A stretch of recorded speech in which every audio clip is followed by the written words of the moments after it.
We're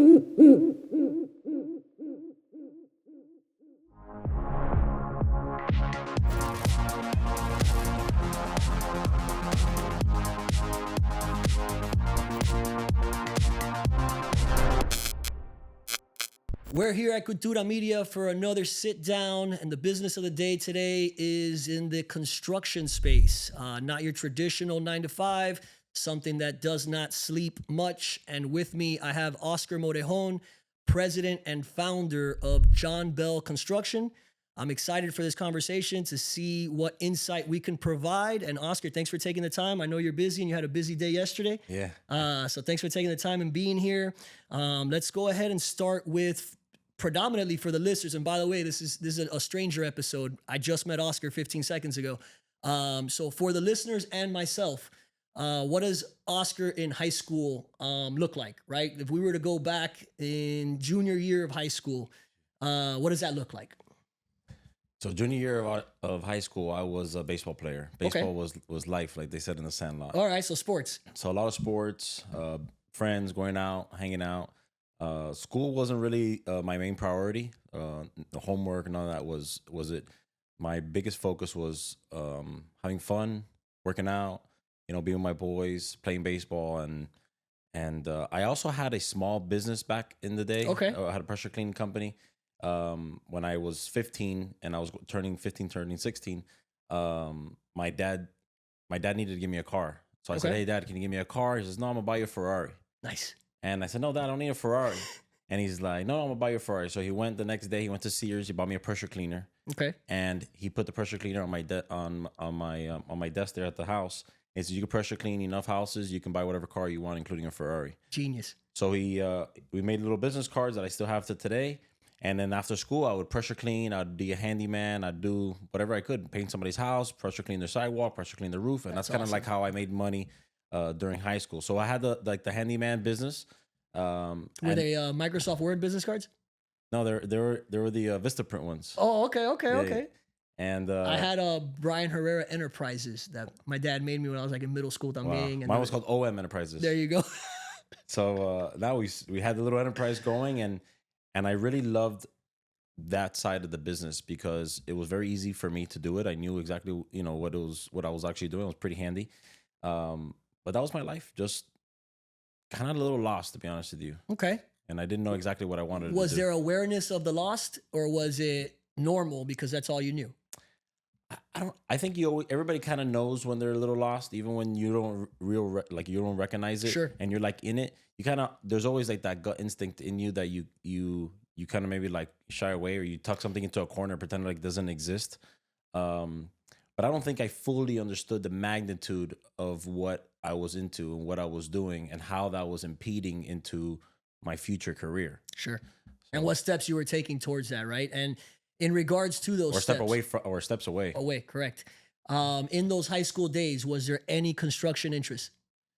I think I've had a construction interest since I was a little kid. My dad's very handy. Okay. If my dad was an immigrant, lived in an orphanage for 5 years, and in that orphanage, he ended up having to quit his job, start sweeping a jewelry shop, ends up working for the jewelry shop, and then ends up owning the jewelry shop. So it kind of just happened. Your American story. Yeah. So if it wasn't for that, I think he would have been like an engineer, architect, and he would always show me how to swing a hammer and how to paint and how to build things. So the building side of it, I felt like I've always kind of known about it. It wasn't until I would say I was like 20 years old that construction itself became part of what I wanted to do. Nice. So it was a journey of realizing I'm good with my hands. I enjoy doing things with my hands. I enjoy building things. I enjoy seeing the process of bringing something from an idea to actualization. And then sometime years later, you found kind of like how to apply that likeliness, right? What you liked into something a little more career driven or industry driven, right? The construction industry. Before we keep diving into the construction industry, which we will, because I'm super curious into this world. I have some family as far as like general contractor side, not so much on the building side after, but they go hand in hand. And I've been very detached, I guess, from that process. So I'll learn through this selfishly as much as possible. But before I do that, I want to touch on something because you mentioned sports. Sports being a big thing for you at that time. And it was something that was always in my DNA growing up. And it instilled what I think today I actually like about business. Obviously, back then, I didn't know that, right? But I wanted to touch on that and see what your take was on it. Do you see any correlations between sports and team sports, right? I always say, like, I wasn't a wrestler, I wasn't a golfer, you know, it was baseball, volleyball, basketball, football. It was very team oriented. Do you feel like there's some correlation between sports and business in the element of like your team? Yeah, I think so. Life is a lot more like wrestling and golf, where you're up on the mat by yourself, or Sure. you're gonna win by yourself and you're gonna lose by yourself. And there's on the episode of our podcast we interview a wrestler, and they talk about, like, when you go onto the mat, like, that's kind of how life is. Like, you're Yeah. going out there by yourself. Business is more Scary like, as shit, right? Everybody's yeah, looking at you you know, and lights you're are on your on. own. But in business, it's more like a team sport. And to have a successful business, you have to have a strong team. Yep. And without that team, and with not only the team, but it's like about, not everybody can be the quarterback, and not everybody's going to be a receiver, not everybody can be a pitcher, you know, not everybody can be the goalie. And the faster that people play their role, and the faster that you realize that everybody has to play their role, the faster your business will develop. And I think that a lot of people want for everybody to play the same role, Yes. or different levels of different roles, but or different levels of the same role. And people need to focus honestly about just understanding people's strengths, and, you know, really focusing on that and leading them to do what they're really, really good at. And what one person might necessarily be good at is not what the other person is. And sometimes we try to fit these people into this mold, and that's why businesses, I feel, have a lot of turnover. People Yes. are unhappy. There's not a lot of productivity. You really can't, like, excel in something that you're really not good at. And I think it's from, like, lack of leadership. That's crazy. I want to unpack some of that because I agree with everything you just said. If I circle to the beginning as far as sports, what I kind of enjoy from sports is having the right team around you, right? I don't remember if your high school was good or not when you were there. We're the best. Okay, I was trying to think of that era. No, we're pretty good. We're so- the best. We're pretty good. You know, like, but like if you were on a losing team when you were younger playing travel ball, like you kind of didn't want to go to practice. You knew everybody sucked, right? that's Like true, there was yeah. nothing we were working towards. We were just trying not to lose, right? And then versus being like on a winner's team, you get better that season because, you know, I get goosebumps when I talk about it because it's the reality of it, right? If the guy behind you is coming for your job and you know that there's a possibility he might take it, you're going to work harder. Yeah. But if you know the guy behind you has zero chance of playing over you, show up to practice just on time. We'll be all right. Yeah, exactly. Right. And I think if you correlate that to business, if there's no fear of getting your job taken from you because you're underperforming, right? Or someone else is overworking or overworking you, that correlation to me brings what I actually enjoy, which is when you have the right team members around you, it's going to make you better by default. It's going to make you, my direct connection to it. My staff gets to the office at 9, right? I'm up like at 7 preparing so that at 9 we don't miss a beat, right? Because I have the type of team that when they get there at 9, they're running through walls. So if I walk in at 9:05, comiendo mierda, with my energy low, and it's like, what's up, guys? How was your weekend? Then I just fucked up the whole thing that they're already bringing organically themselves, right? So as a leader, you have to go in there and match the energy, knowing that the people you chose to surround yourself with are going to give you that energy and effort back, right? Effort being even more important. And with that, I'll transition to something else you said, which I agree spot on in business. I would say, especially in Miami, but who knows, right? I haven't been out of Miami to compare it to. You tend to do business with your friends, right? Or especially when you're younger, right? 2, 3, 4 friends in a room. You thought of a common idea and you're like, oh, this would be great. Let's go, let's try it. And then you all have this common vision and you're all working on this one thing. And then that one thing turns into 10 departments, 40 employees, blah, blah, blah, blah, blah. Now we're not just working on one thing. So we can't all do everything. We each have to do something, and we each have to do something really well so that then together we're doing something great. And that little pinnacle point of business, when you started something that's cool with your friends and it's working, and now it's tough. What's the word I'm looking for, I guess? When you're looking to expand something, when you're not staff, when you're leveling up at the end of the day, right? When you're looking to expand, there has to be a point in that where you say, I got the right team members around me, but damn, we got 6 starting pitchers and no catcher, right? Maybe I can trade or replace one of these pitchers for a catcher. Well, when I started the company in 2016, February 2016, and I always wanted a partner. Finding a partner is very difficult. Very difficult. And when you're finding a partner, people sometimes are looking for the wrong things. The first thing that they're always looking for is money. So that should be the last thing you're looking for. Yes. Values. The idea is that when you come together, you'll be able to make more money. So money isn't what you need. Exactly. You need the opportunity to make that money. And my best friend, which is my business partner now. Nice. We're gonna unpack that later on for sure. He's my complete opposite. Nice. And I think it's like even like in marriages, like when you're with somebody, you want somebody to compliment you. We don't want, if we're both the same person, in times of like growth and of struggle, when we're leveling up, like we need to divide and conquer. Yes. And when you have people that are too like-minded and they have their strengths are the same and their weaknesses are the same, it really creates a big impediment for their growth. And what's going to happen is now you have to hire somebody. And then when you could have just propelled quickly at no additional cost, now you're having to like raise your overhead. Yes. And bringing some outside culture in. So it's like all the little details that matter, that when you're starting a business, you really gotta, if you do want to have a partner, you have to understand and always foresee growth. Like you can't imagine the business how it is now. You have to imagine the business successful and how that business is gonna run. I think that's a big issue people run into. I know I ran into it where 11 years ago when Rockwell started, how am I supposed to know what Rockwell is today? Right? Like even what we did as a company has changed. Yeah. So naturally, the pieces I'm missing or the people I'm looking for to be at this table, you don't know, right? But that's kind of the entrepreneur journey. You have to be aware. Never gonna change. Yeah, be aware that that's a thing, right? And it's normal for the business to evolve and adapt and grow, just like the person or people behind it. So Oscar, I want to transition now a little further in the Oscar stage. So you said at 20, you realized that construction was a thing. Were you in college at this time? Yeah, so I was at Miami-Dade. Okay. And I think it's important if we're really trying to target a certain audience. I started studying architecture. Okay. I thought I was gonna be an architect. Nice. Did some architecture classes. Hey, but that's not too far off. Yeah, but it's pretty far off. It's like, far off enough. That's like saying like, oh, I was gonna be a bouncer. No, but you're still in the industry. No, right, it's right, completely right. different. Yeah, completely different. So I want to be an architect. But I started doing the classes and I didn't feel it, and I had been doing the handyman thing. So I said, I don't like this. So then I said, I should do engineering. Okay. So then I started studying engineering. I went to FIU, started studying engineering. Hey, FIU. Exactly, the Panthers. There you go. And then I realized I didn't like engineering. So that's tough for me because I'm 2021.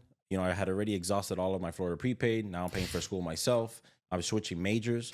I know what that's like. I was already 120 credits and I had to even finish my junior year. So that's at that time, through different mentors and just kind of, praying about it, I go into construction. And I felt honestly that construction was kind of like me kind of giving up on myself. Like I felt like, school's too hard to be an engineer. I'm going to just go and study construction. I never thought that exactly what I should be doing is construction. So I ended up graduating with 170 extra credits. And with 170 credits, 50 over. And question: what's the degree?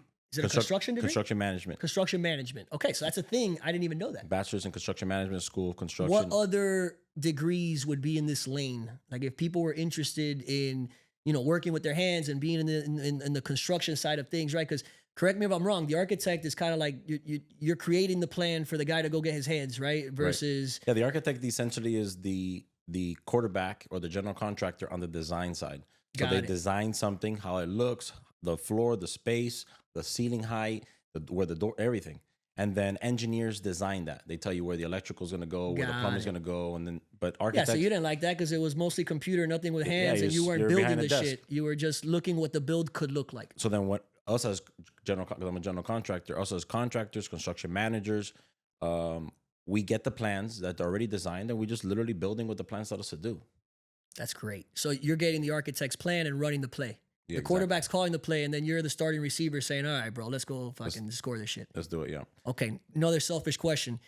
What's the difference, or maybe there is no difference? I believe the GC license has nothing to do with school, right? It's like a state or government regulated. Yeah, so it's regulated by the actual state, the Department of Professional and Business Regulation, and what that actually does is it's like any other license. It's like a license to be a hairdresser. One of them is to be a general contractor. Got it. To become a general contractor, you do have to have experience. You have to. There's different requirements. So, for instance, if you have a 4-year degree, you only need 1 year of construction experience. Gotcha. If you have no degree, you need a lot more years of experience. I think it's even 4.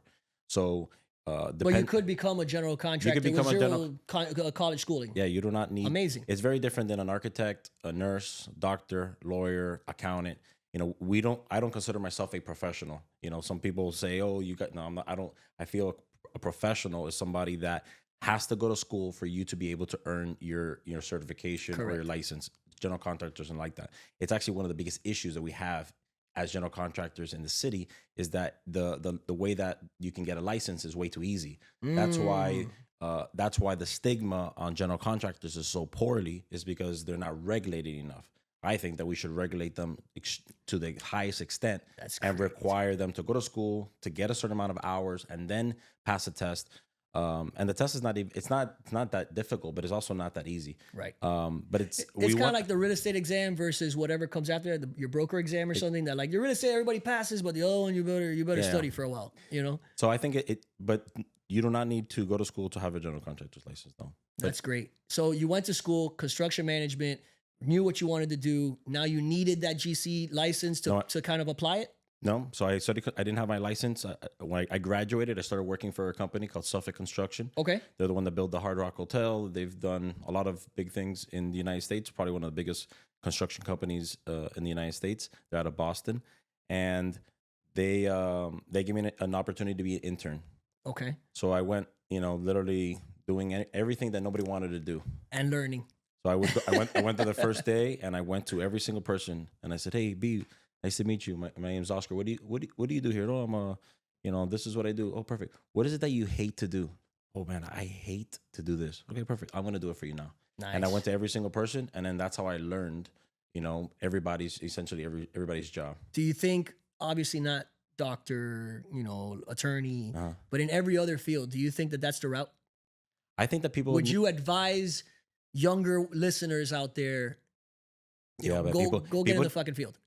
They got to be out there, but they got to be curious. Yes. You have to be curious. Curiosity is what makes people, great and set apart and stand out. Like that curiosity has to come within. Like if it doesn't come within, then you really need to consider doing something else. Yes. So if it's the curiosity, I wasn't doing that because I wanted to help them. I was doing them because I was trying to do that to help myself. Imagine if there's 15 people that work there and you were going to all 15, you were essentially acquiring information from 15 positions that it would have taken you God knows how long to be in those positions, right? And the biggest thing for me as a leader is that I'm never going to ask somebody to do something that I'm not willing to do. Right. So I want to know exactly what's the worst thing that this industry has to do.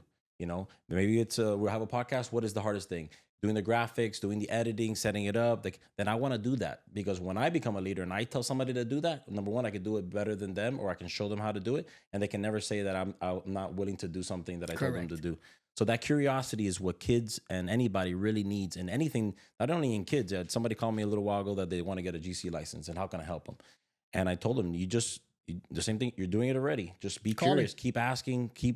Don't stop asking questions, because when you stop asking questions and you stop learning, you're going backwards. Absolutely. If you don't ask the question, you're never going to get the information to be able to answer it yourself. I want to touch on Suffolk. Did the internship end there, or did you work there? So I was an intern, and then they told me, hey, if you graduate by a certain time, which is another long story, but if you graduate by a certain time, you get a full-time job. Sick. So I ended up graduating at the time that they needed me to graduate, and they offered me a full-time job, and I became, Who would have known that if you just had that little carrot saying if you graduate by this day, you would have gotten the job? You should have that, 4 years before. It would have been all right. I was supposed to graduate. I graduated in the fall of 2013. Okay. I was supposed to graduate in the summer of 2014. So 2 semesters after. So it's essentially like, I don't know, like 9 or 10 classes or so. And then I went to the dean. I said, hey, I need to graduate fall of 2013. He says, no, it's impossible. You can't do it. I go, no, you don't. No, you don't get it. No, you don't get it. You guys have a career fair. You guys have these programs. I went through the program. I became an intern. I'm about to. They offered me a job. I need to be able to work it. Like I don't want to lose this opportunity. Yeah, because they had to sign off on how many classes you took per semester. Yeah, I think 18 is the max you could take. Yeah, but it's mostly prerequisites. Right. You can't take structures 2 if you haven't taken structure 1. Correct. So long story short, they approved it, passed the straight A's, and I graduated on time. Nice. And I got a job. I met incredible friends. People that become family. We did incredible buildings, a lot of high rises. And at the end of the last job that we were at, it's called the Med 3 in downtown Miami. Yeah. Where the Whole Foods is at.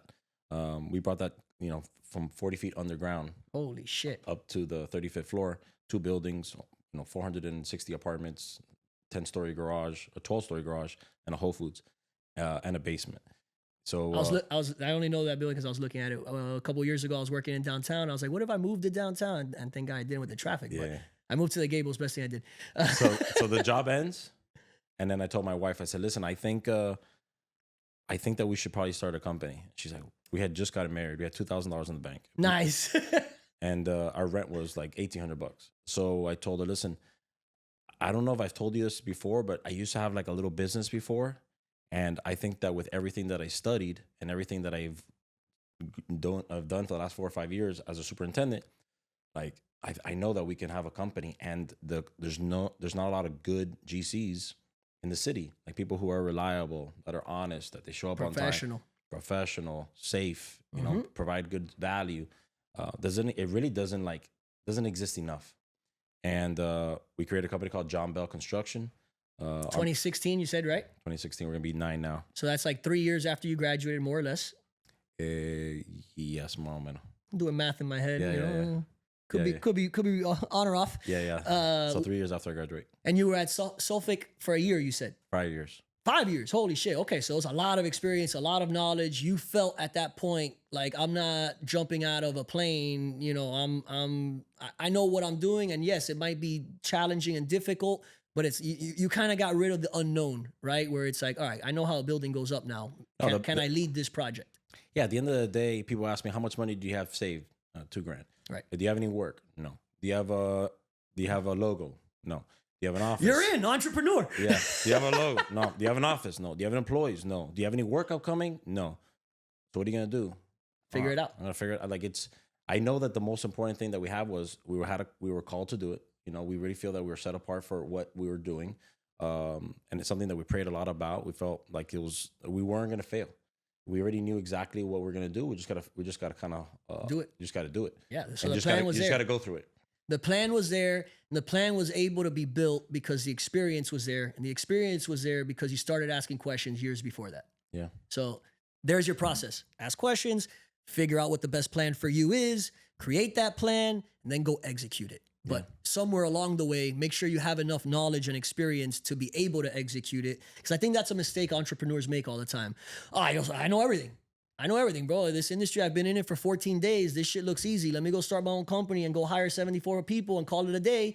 And then the 73 people besides me are going to be the ones that know how to do everything. And then you start quickly realizing entrepreneur journeys and stories. Well, yeah, business was going great. Then that guy quit and I went under. Or, this was going great, but I relied on that guy and he got sick for 6 months. The whole thing went upside down. Like it's a tough balance, because you also, what I was going to tell you before you even started saying that, you also have to be fearless. Yes. You cannot have fear. You cannot have fear at all. Because fear breeds doubt. And doubt will kill you in entrepreneurship. And like if I would have showed fear I had just gotten married, to my wife, and I show any type of fear, like Like, how is she gonna feel? Right. You know, you hire your first employee, and then you can always you can always be you can always be scared. You can always be nervous. You know, you can always be anxious. Those are all things I feel every single Daily. day. You know, but I'm never scared. You know, and I think that a lot of people have fear. You know, like let's say like I don't know, we would have started and people were telling us to do jobs that we had never done. To this day, we're bidding on jobs that we've never done, but they don't. We can't let that fear consume us Right, because then you wouldn't build on jobs. yeah, we'll never grow. So it's a mix of being humble, always gut checking yourself, being fearless, but also you know having the wisdom and the discernment to know like you know like it's kind of like you can't just have the gas always there, you know, and you have to be able to be able. The car has neutral for a reason sometimes. Yeah. Sometimes I stop too at park, you know. And go Bauisa. Yeah. Oh, go Pavisa, duro. Isn't that there's not more entrepreneur slaying than that? Go Bauisa. Yeah, we'll figure it out. Got to reverse a little bit. We try not to. Went too hard. We try, you know, for you Americans, the go Pavisa is like, you know, when you hit something, you know that you went too far. Right. And I try for that not to happen. You know, it's hard because I literally push the envelope hard. Good. That's the way to know And, what your boundaries so it's are, kind of right? like, you know, swerving through traffic sometimes. Thank God cars now have that beep, beep, beep. You know you're getting too close. Yeah, I wish I had that PPP in real life. Right. Well, But you know what we do, you though? do. It's called your gut. In my gut, my wife, my business partner. And what I've Our team. learned, the older I get, the gut learns from experience as well. Bro, the gut never fails, bro. It's crazy. The more you do and the more you see, right? The longer you go down the journey, the more your gut is right. And it's because obviously you're seeing things along the way and you know what's right and wrong, even though you might convince yourself that you think this isn't right. Your gut knows it's right because it doesn't listen to all the bullshit in your brain. Yeah. You know, your gut goes straight to your heart and your experience. People always tell me, what's the number one thing you pray for? And I always pray for discernment. It's really important that we are able to discern because our heart and our mind are like competing against each other. Correct. To see what we feel. And I always, I told, even like yesterday, my wife's like, what does your gut say? And I said, no, this is what my gut says. And we usually like just follow your gut. Yep. And if it doesn't, then, you know, it's very rare, honestly, that the gut doesn't check out, you know? Oddly enough, I have terrible gut health, but that's a whole other side tangent. Really? It has Bro, I have the worst my heartburn. gut's super on point, You but have my heartburn? GI typing, oh my God, do I have heartburn? I have esophagitis, gastritis, pancreatitis. I have heartburn times 3,000. I I have a hernia. many hernias, hemorrhoids. Where's that from? We have a little business. Oh, the sphincter. The little Mine's open. That's why my heartburn's on fire. Holy shit. Okay, so mine burnt.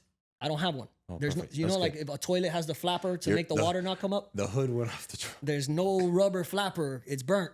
And so I have to be very careful putting too much down. No, but stress At kills. times it comes up and stress murders Who's your doctor? Which one? GI or regular? No, GI. GI, Hernandez, and Shaw in Mercy Hospital. They're fucking studs. Pero to get an appointment, sometimes I'm like, oh, I'd rather die first than wait 6 months for an appointment. But that's from what I hear is all GI doctors. Before I transition to construction, and if no one listens, I don't care. This segment's for me. But before I do that, what other job experiences, if any, were there besides Suffolk? I fucking hate the name. Suffolk. Suffolk. All right, I got it right. So that's a good question. So I worked at the Fountain Blue. Oh, sick. In the beach. Okay, doing what? I was a AC mechanic. Okay, so still on the technical side, not hospitality. Yeah, but I did a little bit like in your world. Okay. Because I used to do a night shift. So we had Live and I think it was Arcadia at the time. Arcadia, yeah. So I was in charge essentially of the units in those places. Oh, nice. So it gets hot in there. So I was focused on air conditioning for the Fountain Blue. I did that for about a year, the night shift, but that was hard because I do go to school during the day, work at night. So I had to stop that. I worked for one other construction company as an estimator for a few months. That was good. That was a good experience and built a good relationship with him. I worked at the Big Cheese. No way. I was a bus boy for there for 3 days.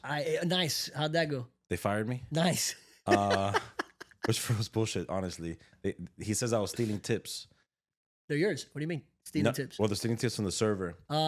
Dude, so it was South Miami where I was 17 years old. The whole baseball team shows up. And I was like, look, these are my boys. And I was like super excited. Like they were here, right? Everybody sits down. It was like, it was a big bill, maybe $200-$300 for all the kids. Bro, they didn't leave a single tip. No way. And I felt bad. They made me look bad. Of course, you had just finished telling everybody, these are my friends, and this is this, and Bro, this so I is went to that. my pocket and I put $60 on the table and I put it, but I guess the server had noticed that they didn't leave a tip. I didn't go fast enough. So I got the $60 and I said, hey, look, here's their tip. And they thought that I was stealing the tip. And I was just putting money in my pocket to put it as a tip, Wow. and they fired me. But it doesn't matter. I didn't like that place anyways. No, that's amazing. The That's, lasagna's overrated. yeah. So I haven't been there in years, but the pizza was fired. yeah, the pizza's pretty good. Yeah. Don't tell them that. Pizza's pretty good. Pizza's fucking pretty good.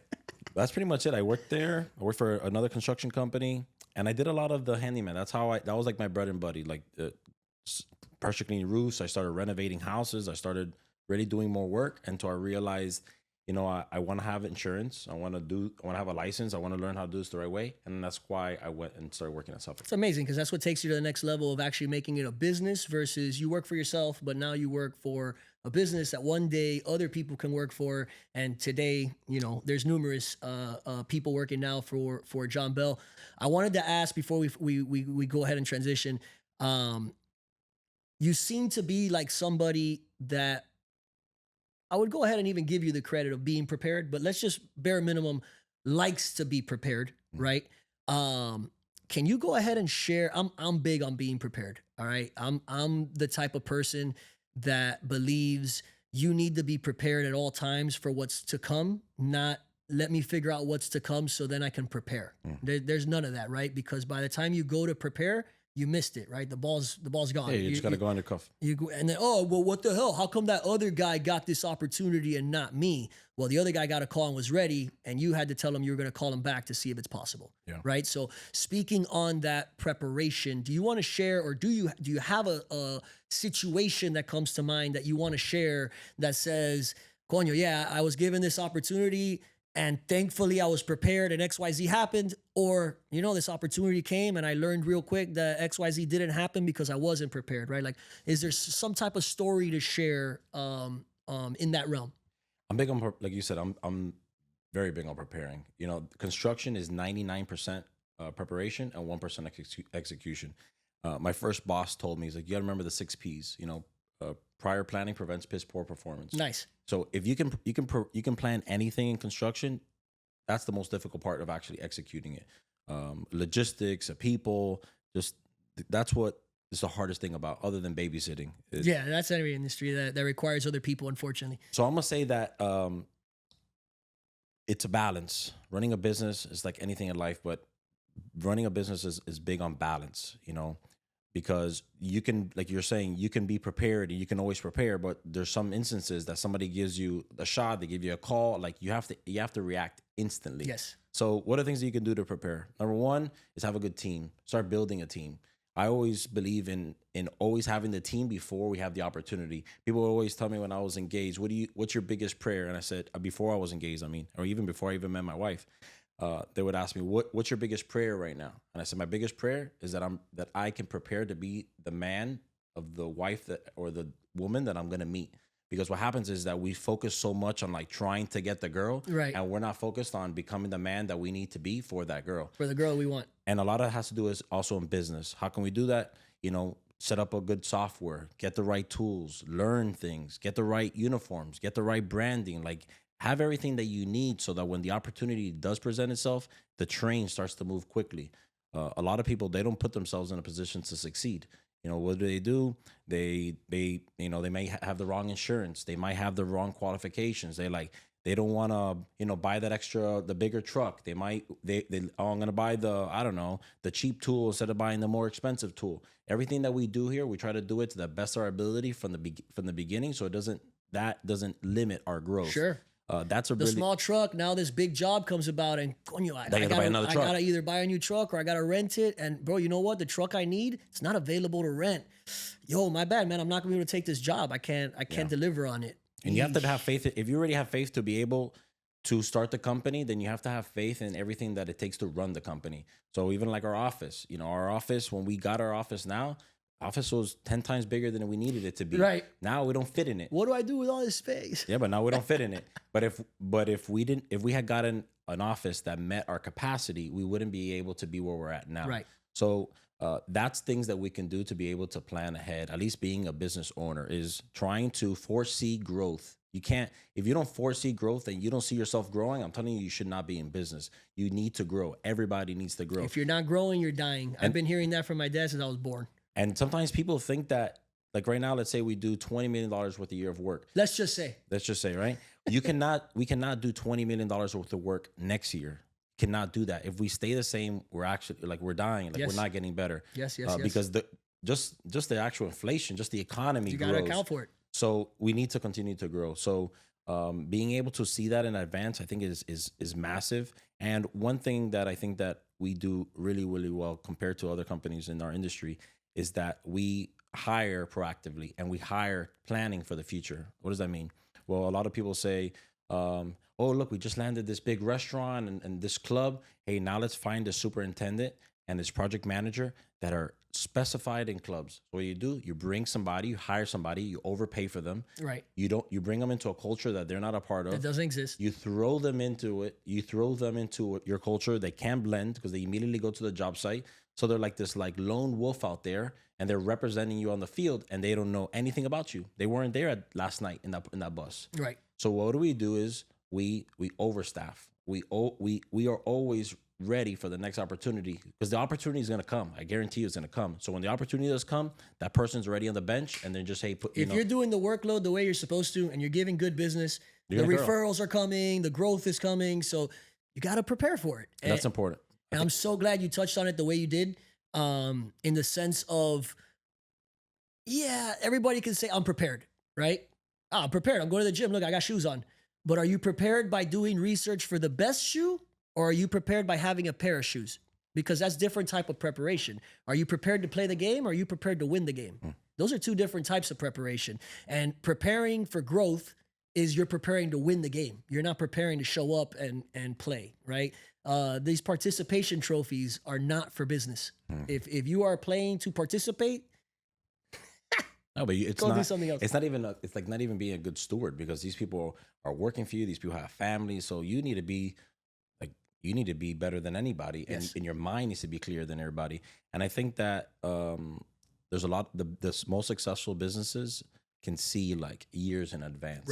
Right. And then that's how it comes to light too, right? Like, man, how could they plan for that? Bro, they've been foreseeing that was going to happen for 24 months. You know, like they expected it to happen 6 months before it did, you know, and it didn't. So I'm glad we got that for our listeners today. Let's go ahead and dive headfirst into construction. Hopefully it's a pool, not concrete, but we'll dive headfirst. What does a day in the life of Oscar's, life now look like? We spoke about 16-year-old Oscar. We spoke about 20-year-old Oscar. Now let's speak about Oscar today. He wakes up and he goes back to sleep. No, I'm kidding. He wakes up, and what happens in between? All right. So we run about 20, 25 people as employees in our company. We're general contractors. Are those all 20, 25 other GCs or? No, I'm the only GC. Okay, got it. Yeah, they're just construction managers, but we have construction managers, office managers, marketing managers, accounting people. We have drivers, we have estimators, superintendents. And these are all employed to John Bell, or some of these are vendors? No, those are all employees. Okay, amazing. That's all part of our team, in-house. And so everybody plays their role. And as the company has developed, I have been able to find other roles. If you asked me that question 3 years ago, the answer would be very different. Right. So, but I'm going to talk to you about today. So I usually go to sleep around 11, 12 o'clock at night. I try to go to sleep earlier, but it's usually what happens. I start watching TV. I want to spend time with my wife. It's the only time that they're 8 to 11. That's my wifey time. Yeah. So the kids, my son's already asleep, and we're kind of just doing our thing, So we go to sleep. I wake up. Usually, I don't put an alarm clock. It's for me to put an alarm clock. It's very, very rare. I have to wake up like at least an hour before I normally would wake up. Like, so if I have to go to an airport, or we have a concrete pour or something like out of the norm, I'll put an alarm. If not, I don't like waking up with an alarm. Okay. When I wake up, whatever time that might be, it's usually between 6:30 and 7:30. Is there a reason for that? Does the alarm just take you back to high school and you're like, fuck, I don't want to get up? Or is it? No, somebody once told me it was actually my dad, and I've never told him, but he told me, because my dad's a business owner. My dad told me, one of the things that I can't wait when I retire is to throw away my alarm. And I was a little kid when he said that, and I said, what a shitty way to live. Yeah. And then since then I said, you know what? I'm not gonna do that. I'm not gonna let that alarm tell me what time I'm gonna wake up. I rather my anxiety and my stress wake me up, and my like willingness and my excitement to go conquer the day. Excitement's a big one, man. Whenever I have something really cool, I wake up 2 hours before my alarm. It's like on Sundays, I was telling my business partner, I'm like, bro, I can't wait to go back to work tomorrow. He's like, are you crazy? You know? He's like, didn't you just come back from Vegas? I was like, yeah, bro, I cannot wait to go back to work. So anyways, I wake up between 6:30 and 7:30. I always have breakfast. I usually have breakfast by myself, but I always have breakfast somewhere. I don't have breakfast at home. If I didn't work out the night before, I'll work out in the morning. Okay. But I usually try to go straight to breakfast, and I usually try to take that time to have breakfast with somebody, either an employee, a client, or I'll go to a place like I love going to Tinta. Okay. Like Tinta Cafe. Like Shout out Carlos. Yeah. So it's always a place where there's always people, and I just want to always, like, if time is so valuable that I never want to be wasting time, you know? And Tinta's is a good place to go. There's a lot of different places, but I always have breakfast with somebody, which I love eating by myself, by the way. I love eating by myself, but I unselfishly try to, you know, if I'm going to eat, I might as well eat with somebody. Sure. Yeah, share the experience. Yeah. Take advantage of the time. By that time ready, I probably have already been on the phone maybe with like maybe 10 or 15 people. By the time I wake up, I already have 10 or 15 text messages. The jobs start early. You know, deliveries are happening. I was going to bring that. Construction typically starts way 7. early to avoid the heat, right? 7, That's yeah. kind of the So reasoning behind it. I'm on a lot of text message threads. You know, things that are happening, things that aren't happening. People are following up. You know, inspections. I know everything that's happening in terms of what's happening in the field. You know, where we're going, where our employees go. Do you feel that that's important as a leader? I think it's important as my role and that hat that I wear of like director of construction, let's say. Okay. It's not really as so much as a leader, but it's more of running the job. Yeah, director of construction, I guess, would be who keeps the entire construction operation accountable. Yeah, and if one you're thing not is running connected, what do you know? Yeah, you one thing is running the business. You know, are we paying people? Right. You know, are we following up with Yeah, this? working on the business versus working in the business. That's so your construction hat. Yeah, so I actually, in that case, I have to work like in it. You know, Right, like right. where are we actually going? Are we late? What did the inspector say? Are we good to pour? Can we do that? Like, and my number one thing as a leader of the field team is fill gaps. Like I take it to the step where they couldn't take it to. So somebody's maybe not answering the phone. Someone's not, like, you know, construction. Yeah, you step in. Yeah, I step up immediately. You know, if I have to not pay them, if I have to threaten them, I have to sue them. Whatever we got to do, like, you're gonna respond to us. You're Right. not, because if we're very loyal to you and you are our sub and you are our vendor, like, you got to put your work in because we are very loyal to you. And at the end of the day, your credibility also is on the line, right? Because you're choosing to work with somebody, so it's a reflection of your company as well, right? If the project's late, the guy doesn't care. It's late because of somebody else. Cool, they hired you, right? exactly. So then it kind of falls on you anyways. Yeah, no, we're never late. I'll tell you that much. But it's part of that. You know, Right. We cannot be delayed. You're never late because you're accountable. Yeah, But yeah. if you were waking up and hoping the projects were going well and not answering text messages, Yeah. I can see a whole lot of late fees coming, right? Exactly. So anyways, it's 7:30, 8 o'clock. I already have breakfast, and I'll decide if I'm going to go to the office. So the construction is pretty much people in the field that actually like superintend and like supervise the work. They're usually the guys with the hard hat and the vest. Right. There's also a lot of females in the They all industry. drive pickups. They all drive pickups, you know. And then there's people in the office that are Right. project managers. They work on ordering materials. Working on the permitting. A lot of things happen in the office that people don't understand. Then in construction, it's much more than just being out there in the field getting sun. Well, I guess the idea is it starts in the office, and then the office gives the green light to the field to actually go do your thing now. Yeah. Right? Yeah, they but can't- without the office, you don't have the green light. You're stuck at the red light forever. Yeah, they don't have a contract. They haven't ordered the materials. Like the field is essentially relying on the office to support them. Nice. So as somebody that grew up as a superintendent and as a superintendent myself, you know, I want to make sure that the office never delays. So, hey, what's up with these windows? Hey, have we ordered this? Hey, what's up with these drawings? Hey, have we followed up with the client here? Hey, they wanted to change that. What's happening? And we're just making sure that we are constantly leading the path forward so that people always going forward. So then I do a lot of media. We do a lot of content. So Okay. I'll get with our marketing manager and we'll go through what type of content we want to put out that day, what content we're putting out that week, the next week. We also have a podcast. How important is content to you as well as to your business? I think we were talking about it. The company went to dinner last night as a whole, and I told them that the media aspect the brand aspect and like everything about it is what makes us who we are. Because it's extremely important to me, because I feel that we have such a big value to provide to our clients, Yep. and we need to document it. And I also feel that, which we were talking about yesterday with the team, is we're able to see what it is that we're actually doing and kind of like retroact, with a retrospect, Almost say, a confirmation of and it. be like, damn, that was pretty cool, because you get so in the weeds, you sometimes we get like, we don't know the difference between the trees and the forest. So being able to look at that video and look at that and see the views and see the comments and people like kind of like supporting, we have a lot of supporters, a lot of people behind us, and a lot of people like encouraging us. Like, we need that. Like, you can't imagine going through life and just doing that by yourself and like not posting anything, like, and just like No one knowing.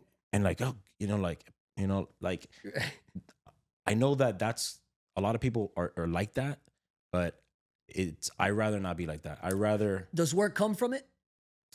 How many times have you had someone be like, bro, I saw what you did over at this place on this post you made, and this shit looks great. I'm looking for that exact, feeling in my backyard or in my workplace or whatever. Does it almost fall as credibility that brings work, or is it? Yeah, exactly. So we don't do any houses. We actually just finished our last house, so we only do commercial work. Nice. So no one's gonna invest, $15 million because you did a nice reel at the end of the day. Right. But they say, wow, those people, I went by their job site. It happens all the time. It's like a piece. And that's what running a business is about, a bunch of pieces doing well together. Yeah. So they're like, oh, I went to their job site. Man, those people, your signs are like beautiful, bro. Clean. And I remember somebody told me, I drove in the morning through a job site that your job site had gotten tagged with the graffiti. And on the way back home, it was back normal. Nice. You buffed it. And we changed it immediately. Oh, nice. Immediately. You have our guys, you go and you change it immediately. We have signs and storage. So I told them, yeah, it's absolutely, that's very important to us. So what happens, they see that, and then they'll look at the job site, well, the job site is pretty clean, or somebody's doing another job. Our sales cycle is very long. But they'll say, man, my job site's a disaster. The fence is falling over. Like, look at these people's job site. So they're seeing that, they're seeing the logo. Then, they'll, I don't know, we're doing a podcast now. You're like, and then it just happens. Miami's very small. And you're like, now you're like, your eyes right now is gonna be on construction. So everybody that you see is gonna be construction. You're like, oh, do you know John Bell? Yeah, bro, those people are amazing. Reputation's big, man. It's so very important. So you put the branding, you put the reputation. Oh, I just saw your office right there on Burden, bro. You're super nice, bro. The landscaping is perfect, bro. And that's what people tell us, man. Go to your office, but things pristine. Like, there's always people painting it. There's always people cutting the grass. Like, people, and all those little pieces is what then, when I'm like, hey, follow us on Instagram. And they're like, oh, I didn't know you know Zaya. Right, like, yeah, right. And then you see the followers, you're like, hey, wait a minute. And then they're like, oh, that's pretty cool. And then boom, you've created like this. The person has put their guard down. Right. Now we're just talking about building the relationship with that person. Is this the right guy? Got checked off. Now is this the right guy for me? Exactly. Now we're in this conversation of, come on, are you the right client for us? Vice versa. Yeah. Correct. That's big for us. I think your entire explanation there would get summed up into, it's crazy. I think this story we're both reflecting on Pops fucking telling us shit, right? Mm-hmm. A word I've heard, I think I came out of my mom and my dad was like, integrity, right? Integrity, I think, is very important in business. And you're describing right now integrity, right? How easy would it be to say, bro, that sign is in the middle of a construction site. No one's seeing that. Leave the graffiti on it. We'll change it for the next site. Or, bro, the office looks great. It's dark gray. It's great. What do we need this white trim for, right? Save the money. Tell the guy to take the day off. Like, it's so easy to neglect or steer away from integrity, from attention to detail to, and I want to point out how important that is, because we pointed everything out about a job site. Let's say we could correlate business to your significant other, right? Like, when you went on a date with your wife back then, if her nails were all chipped and they had like dirt under them, and she had like half a face of makeup because she just woke up, you'd probably be like, shave. Yeah, I hope she didn't shave. No, I mean me. Oh, you probably didn't shave. She's looking at me too. Right, exactly. So it's like this exchange of like, well, I mean, dude, if you don't cut your nails, you probably don't wipe your ass. You know what I mean? Exactly. Like, what the fuck are we talking about? You go to a restaurant or you go to like first thing I always check, I don't want to cut you off, because first thing I always check, the air vents. Oh, they have dust or mold. Brother, if your air vents look like that, your kitchen is a disaster because I can see the air vent and you know I can see it and you gave a fuck less about cleaning it. Imagine the fryer that you know I can't see. Yeah, exactly. You haven't changed that oil since 1962. That's crazy. You know what I mean? Yeah, And yeah. I always say the air vent, number one thing, my wife hates. I'm in the hospitality world, right? Yeah, So yeah, whenever we go out for That's why I dinner, went that way. whenever we go out for dinner, I walk into the restaurants like this. Well, it's funny because the first thing I do when I go to a bathroom, I start looking at the construction. Because if you're unable to make a good decision on a contractor that you hired, and especially if I know you renovated it, Right. like for instance, they just opened a place right next to our office, a ceviche place. Forgot the name of it, man. And I knew that the food was gonna be good. I knew the food hadn't even come out, and I said this food's gonna be good. Why? Floor looked good. They used good finishes. The countertop was super crispy. The paint was perfect. Good lights. I went to the bathroom. The tile was good. It mattered to the owner that put that together. And It mattered. And it's important because If it matters to him how the place looks, it matters to him that the plate looks right. It matters to him or her that the food tastes good. It matters to him and her that the manager's not late and that they're showing, good examples. And by default, if the manager's a good example, then you probably have pretty good team members. And if you got good team members, you got a good manager, you got the right finish and detail and attention to detail, then your guests are probably going to have a good experience because, especially if it's the right guest, Yeah. right? My house is clean. My wife cuts her nails. Why would I go eat at a restaurant where the owner doesn't give a fuck about anything? Yeah. Right. So it's almost breeds this complacency or opposite to it, right? The anti-complacency that people that have integrity kind of look for, right? Because you want to gravitate to similar like-minded humans. you want somebody that's obsessed with the things that you're going to invest in. Correct. So I know this is a construction podcast, but going back into F&B. Yeah, food fuck, and we go beverage, there as much as you want. That's why when you said Fontainebleau, I was like, we're here. And then he's like, HVAC. Oh, fuck. So somebody I admire a lot is his name is Wayne Eldred. He's the Okay. the owner of Tarpon Bend. Yep. Okay. So now he has his own food and beverage consulting, and now he's working out at the Thesis Hotel, and he does a lot of things, but one of them he's there a lot. And if you see him walk in there, and we're there. What's the first? He's always picking up anything from the floor, even if it's the smallest thing. Either might have left a napkin there. I'm having a conversation and the napkin's getting a little moist. He changed it for me. We're doing something. And he's always like on it, And I already know that, like you said, that's going to create good team. It's going to be sharp. The food's going to be good. Yep. And you go to a place and the person's not doing that. The napkin's on the floor. The door doesn't really open. It kind of like squeaks when you open it. Like if that person opens that door, that person has a decision every single day to let that thing go. So it's like you said, like if you know that I know that, how many more things are you hiding from me? That I don't know. Yeah. And that's a simple thing. Like even if you're not the best and you're faking it till you're making it, like we still are, it's fine. But at least the things that people can see, like the sign, The and the graffiti, human side of you. I always tell people, you know what the best way to make your client think you're doing a good job? Keep the job site clean. Yep. Clean it. You can tell a lot about a job site by how clean it is. If the job is clean, the job is safe, has its signs, if the fence is good, well, you already did like 60% of the battle. But you look at some of these job sites and the fence knocked over, it's full of graffiti, the gate doesn't even open. If the fence looks like this, that screw went in like this too. Exactly. And they didn't take it out to fix it because whatever, who's going to know? So just don't put yourself in a position to succeed. And you might be the best GC, you might be the best person, but if your office is not clean and everybody has different type polo, Yeah, you don't play the part. And one person has their logo on the left side and the other person has the logo on the right side, and it's different fonts and it's a little crooked and the shirt kind of sucks and it's not all those the paper, you're having cheap business cards, all those little things. It matters. All those things matter. It matters big It time. matters to the person because that's the first thing that they're gonna see. It's the only thing they have to gauge if you're real or not right now, right? It's those encounters. It's, hey, I drove by your site. That's where I recognized your name. That place was a mess. Yeah. Or that place was clean. Or There's you one go or out two with somebody options. and your breath stinks, So It's the truth. That's it. Doesn't matter Hygiene how is great. big on that. It doesn't matter how great of a person you are, how successful. You're the nicest, most loving, gentle guy in the world, but you're also the manliest. You're like the perfect person. until you talk. That's it. Your breath stinks. Yeah. You're not respectful, or you're chewing with your mouth open. That's it. You lost that opportunity. Yep. And you didn't allow yourself to succeed in that moment. That's what I was talking about. Preparing.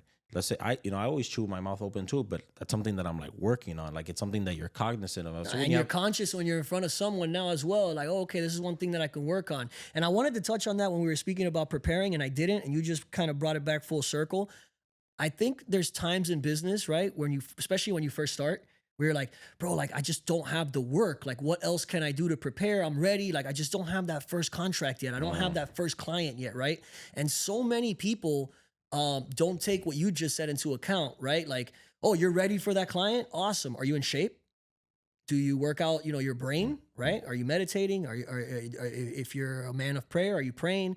Are you working on your mind, body, soul, right? Are your nails cut, right? Is your clothes look presentable? It doesn't have to be brand new. It doesn't have to be Balenciaga, but like, yo, you didn't wear your belt. Like, you know what I'm saying? Like, what are we talking about? Like, if you forgot to wear your belt, how are you gonna remember to do an amazing job on my account when I give it to you, right? So you can very easily be prepared for the opportunity by working on yourself. Raise your standards so that then the people that choose to work with you understand the standard that you're gonna be bringing with you. Yeah, you also want to. You're kind of faking it till you make it. Yeah, we all are. Yeah, everybody, honestly, realistically is. So by the time that person comes, you gotta be ready, you know. And there's also time of preparation, and there's also time of execution. And I feel that sometimes people lack that. And when you said that, you can prepare, and I totally agree with you. But there's only so much you can do of that. You know, there comes sometimes like when it came down to work, I just started calling people and knocking on doors, and like you have to at some point. Like there's practice and then there's the game, right? And you're not like when time comes to actually playing and executing, you just all bets are kind of off. You got to start hustling. You got to call people, and you start DMing people. You start emailing them. Start going to networking events. Start building relationships authentically, not like fake ones. You know, like there's nothing worse than the fake politician. No, absolutely. Oh my God. So don't be that. But you got to keep hustling at it. And then everything that you've been preparing for is already ready. You already know, like, hey, this is where it's at. And then if there's something that you need to adjust, like, for instance, I'll go to a networking event, like, hey, I noticed you didn't have a LinkedIn. Or, hey, they'll tell me, hey, or I go, hey, have you gone to my LinkedIn? Because, again, I'm being curious as to, hey, have you gone to my LinkedIn? What do you think about it? Right. Man, I went there. Honestly, the guy told me, he's like, honestly, I was kind of disappointed in it. Okay, perfect. Boom, I'm going to go back. Hey, Taylor. That's when you write on your to-do, update LinkedIn. Absolutely. You want to see it? I believe it. I believe it. I bet. And I said, okay, well, we're gonna work on that. But that at that moment wasn't the time to do it. Oh, perfect. I really appreciate it, man. That's good feedback. And but my point is that sometimes like just gotta do it. You gotta actually like do it. You gotta Nike it up, man. Just do it. Exactly. Just do it. I wanted to touch on the napkin thing because you brought me back to 2020. Well, a wet napkin in a country that's nothing is worse than that. Like if you go to a restaurant and you see the person, they change the napkin, they put a new one. Because there's also some people, which like Wayne is one of them, that he doesn't like coasters. Right. He doesn't like it. It's kind of like part of their brand. So if you see somebody, well, they're oh no, they were chips. The 2-for-1 whole little thing was chips. A chip, not a coaster. But they don't like coasters. I don't know why, but they just don't. So actually, they're takeout napkins, but because they cost money. Fuck it. Yeah. No, I don't think it's like that. I don't think it's for the money. No, it has to be something. Probably because it gets soggy, and then they look like shit. Yeah, it looks bad. You have to get cheap wood or like permanent coasters, not those cardboard ones, because once they look cheap, they get stuck to your table, and then after time, you start getting those rings on it. I think that it doesn't really matter what you do. As long as which is the reason why our podcast is called the Set Apart Podcast, the reason why our model, Jump Up Construction, is set apart. You just gotta be different. Yeah. Doesn't matter if the people like I don't know, white napkins, bro, put a blue one. Wow, look, these people have blue napkins. And I'm gonna trip you out, but I feel like in today's day and age, just trying to be good at something makes you different. Yeah. And it sucks to say, right? Because we would hope that that's a given, right? Everybody's trying to do good, but that's the number one thing I get back in my industry. Yo, dude, I've worked with 100 people in this industry. I've worked with 100 DJs, blah, blah, blah. Like, you're so professional. Like, you called me back. You're already the best guy I've dealt with. Todo mundo tells me, I'll call you Monday, and then no one calls me. Like, it's this lack of professionalism. And again, I'll say especially in Miami, but lack of standards. I think, and I'm going to just pick on Miami because I don't know the rest of the world, but I would think that, Miami, New York, Chicago, like these major busy cities, I feel there's a lack of standard. And I feel like there's a lack of, you said this actually, and it's going to stick because I've been going down this dichotomy in my brain for a long time. There's a lack of regulation in every industry, not just, how you mentioned, like anybody can become a GC and then anybody can kind of stain the thing. Imagine there's actually a test you have to pass. Imagine a booking agent. Yeah, that's you could just wake up tomorrow and call yourself a booking agent. Yeah. Hey, I book DJs. Cool. Who do you book? My boy. Oh boy. Awesome. How long you been doing it? 3 days. Cool. So where do we go from here? I don't know, bro. You're gonna give me dates or what? You know, I owe you something. I didn't even know. Yeah. Let's talk. There's this whole thing. So I feel like there's a lack of regulation because there's no penalty. There's no punishment, right? There's so many people. It's too easy. There's so many people that if you choose to do something and you do it 40%, you're gonna get work. You will get some kind of work. Will you be successful? Will you be able to make a living on it forever? But tomorrow, I can call myself a car repair guy, and I'll get a car that pays me to repair it, and I don't know how to open the hood. You understand? Like, there's this lack of standard, and then the guy that I fucked over and paid me to fix his car, and I gave him back a worse car, he gets mad. He might tell me to go fuck myself. He might slash my tire or whatever, but guess what? He doesn't prevent the next guy 3 weeks later to give me money to fix his car because the next guy doesn't know him. So there's this lack of regulation, and I'll give you a comparison, and this is something I'm really trying to accomplish in entertainment. It's like, if you're an attorney, you fuck me over, I'm gonna report you to the bar. It's going to be public. Everyone's going to know. And when you do a little background search on this attorney, you're going to go, oh, this guy fucked over 1, 2, 3, 7, 5, 14 people. And before that, you get to 14 people, the bar is going to go, hey, let me get that little papelito back. Listen, you're disbarred. You're eating shit. You're taking retainers. You're not calling people back. You're doing this. You're doing that. I can't let you practice law. You're making us look bad. Where does that happen in other industries? Where's the GC board of regulators that is going to say, that's your third strike, Bubble. You didn't honor the contract. Get out. You're not a GC anymore. I wish they do have something like that through the same the DPPR. I just don't think that people are informed about it enough. And another thing is, which is, I want to go back to Bad Business Bureau. I didn't know that was a thing until I had to write about an ex-employer. Like, you should know these are things. Yes. I do want to go back on the people and why don't they call back? But I want to go. that's important. But what happens is that in industry, at least in construction, is that a lot of people rent their licenses. So let's say right now you want to, you're like, bro, I want to start. I kind of like this. I'm good at it, but I don't have a GC license. And you go to somebody and say, hey man, couldn't you sign for me? And you pay him, I don't know, whatever you want a month or a year, or per permit. And then now he's just signing up. He's signing for you. So what happens is you're doing the bad job, and it's his license. So. And if he's signing off, he's probably has the license just to make some extra money. He's not in the GC business. Bro, right? I don't rent my license to nobody. I don't care if it's hell no. Not even my mom. It's like renting my wife. You're not doing that. Exactly. Like, are you crazy? So that's one. But going back to the other one, of why people don't call back, at least in our industry. Imagine, or in any industry, imagine if you knew that every single person that called you, they were going to give you work. Would you call them back? Of course. So why don't you? So then why don't you call those people back? Why? I do. No, but I call everybody back. You know why? I want to know why you called me. Well, that's one. But I'm talking about the people that don't call those people back. Right. This is like, there's some people that they'll call, and they'll just. I was calling today I was looking for a trash service. I called like 10 people.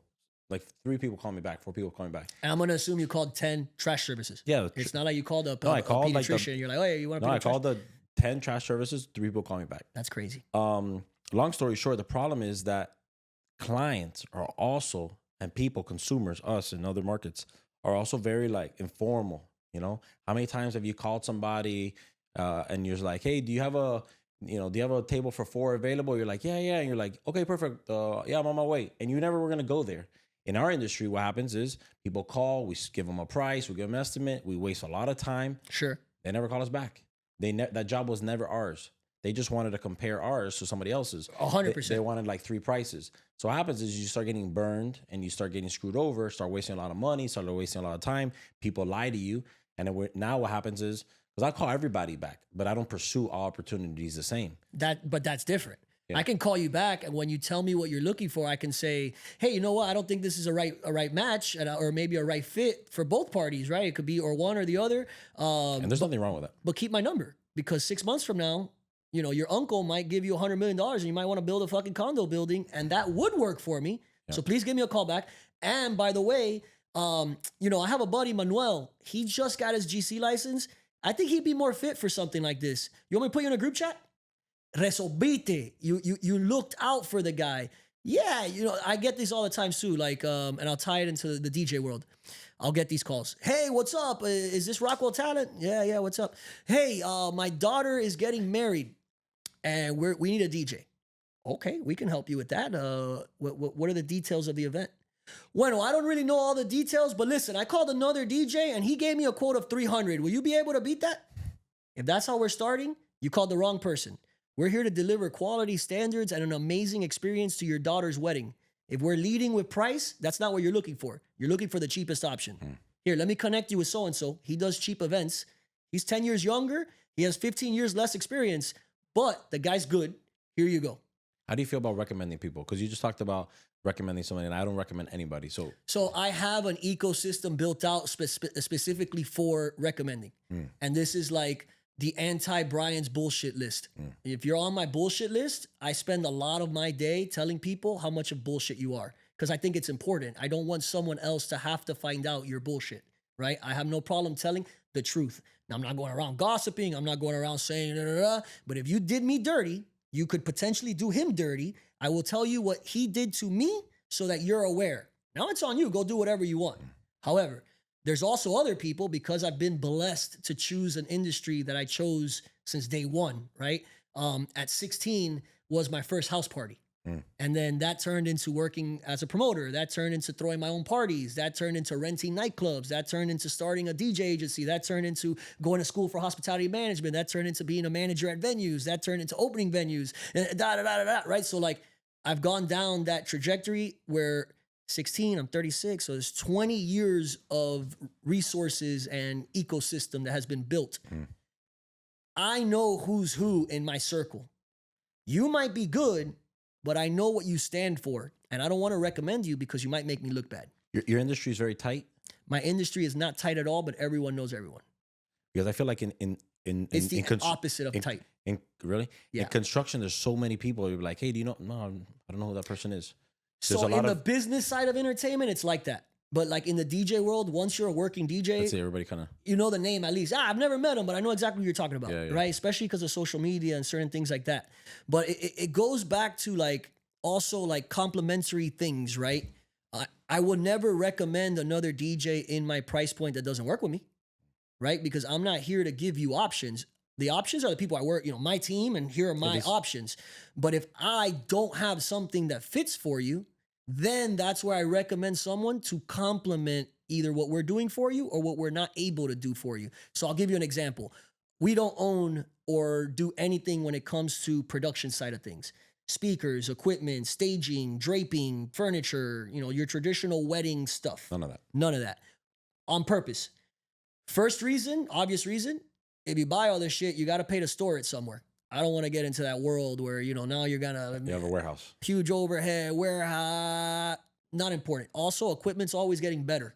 So you spend all this money on the equipment, 2 years later, you got to upgrade to the new speakers because nobody wants those piece of shits anymore, right? And now you're just sitting on a bunch of equipment that might have not even been used to the capacity that it could have been used because you had so much of it. That's a good point. Right? So those are the main like business reasons. And the secondary reason is it'd be a whole other world for me to learn. I can tell you the ins and out of a DJ and like a DJ set and the difference between certain DJs and price points and what do you get and expectations. Like you cannot out-talk me in this industry. Hold on. Can we talk about something real quick? Yeah. Because a lot of people want to start a business. You know what the first thing they do is start buying a bunch of stuff. Oh my God, please don't do that. So like we don't need would it be great to have a Bobcat and an excavator with our... It'd be great to have 12 of them and drive them during the day for your reels. But exactly. It'd be amazing. But the reality is that now you have to maintain them. Now you need to store them. Now you need to put an operator on them. Now you have to have insurance on them. So, we rent, what we need to rent. We buy what we need to buy. But you got to always try to live as tight as possible. A lot of people start businesses and they start buying a bunch of stuff. They have this crazy overhead. I had a $3,000 camera. I had all this shit. You could ask Zaya. He ended up keeping it. I never used it. What am I going to do? For the podcast? No, from the beginning of Rockwell. Yeah. I'll go out. I'll take professional pictures of all the DJs and this and that.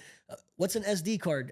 Fuck this shit. Here, figure it out, Zaya. It's just like, and that was one of a million things that we've bought along the way. So I agree. I didn't want to interrupt you, but I think it's really important because you don't need to, you don't like if you're it goes exactly with what I was getting as far as the second reason, which is if that's your world right? If there is other production, now if there was no production company in Yeah, Miami, you capitalize on it. then I have to do it because I can't book a wedding if I don't have anything for the guy to play on, right? So then Or you need it, or you see, hey, listen, like there's like, for instance, that technology isn't changing. right? You know, this is costing me $100,000 a year. I already paid for this equipment like 3 times. Correct. I've seen that in many businesses. So then you can say, well, then this might be a good buy. Like if I just use it for, if I purchase it for 30, then that means next year I'm saving 70 grand on this purchase. Now that's smart, but you need the 100 grand worth of business to be able to get that thought process. So you buy it year 4, not. But it'd be a goal. I always have goals. 1,000%. I have goals that I put in my 5-year plan and our 10-year plan. What are things that we need? One of the things that I need right now is I need an office. I need a bigger office. Which is funny because probably 3 years ago you had a goal that said I need a bigger office. we didn't get a bigger enough office. So one of the things I'm trying to find a lot. You know, I'm trying to find maybe a building. Yes, but that's like far ahead right now. That's exactly where I'm at as far as Rockwell. We've been out of the 11 years, we've been in the same spot and for 9 years, and it's relative to now the size is an inconvenience. Now I'm scheduling people on off days because we can't have everyone there at the same time because no one can work. Okay, that's not good. The place has to change, not the people. It's a balance between being, because we're talking about like, hey, if you need to buy it, you know. But before we're saying don't spend it. So we're like the message, but the biggest message is balance and discernment and going with your gut. And it's all about balance. There's things you have to go all in on, and there's some things you have to be conservative on. And a smart buy, right? Like you can't rent your office. Like I'm saying, you can rent the speakers, but you can't rent, I don't know, something else. Like the things that you have to buy and you have to do it. You can't rent your laptop to keep your Serato on. You gotta buy that for sure. Like I get exactly what you're saying. And that correlates with the point of like, there's a production company out there already that pays for the insurance they need, that pays for the storage, that pays for the operators to load the stuff in and load the stuff out, that knows how to sell the client to what they need in production. Yes, I can service it, but I can't sell you on it because I don't know which speaker sounds this much better than that one, or how many people do you have? Okay, for every 75 guests, you should have 1 sub and 2 tops. So if you have 225 guests, there should be 3 subs and 6 tops, and we should set them up in this way because sound bounces off shit. I'm making all this up.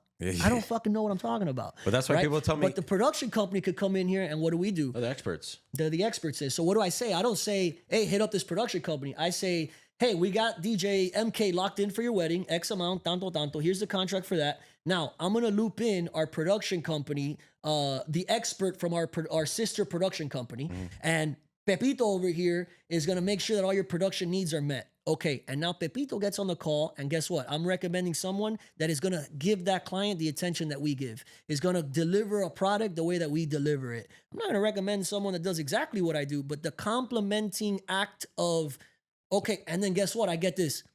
Hey, Bryan, by the way, thank you so much for introducing me to Pepito. He's amazing.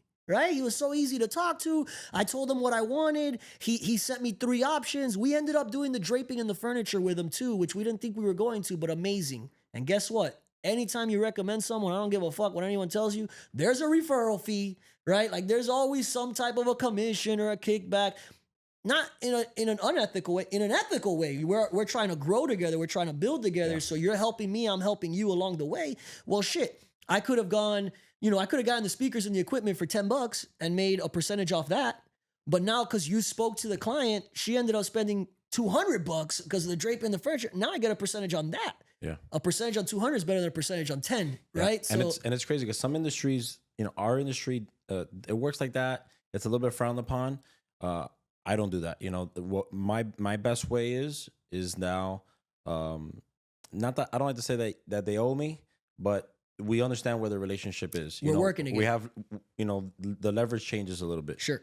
And I think it's really important to leverage relationships. I think that people that don't, it's, they're lying to themselves.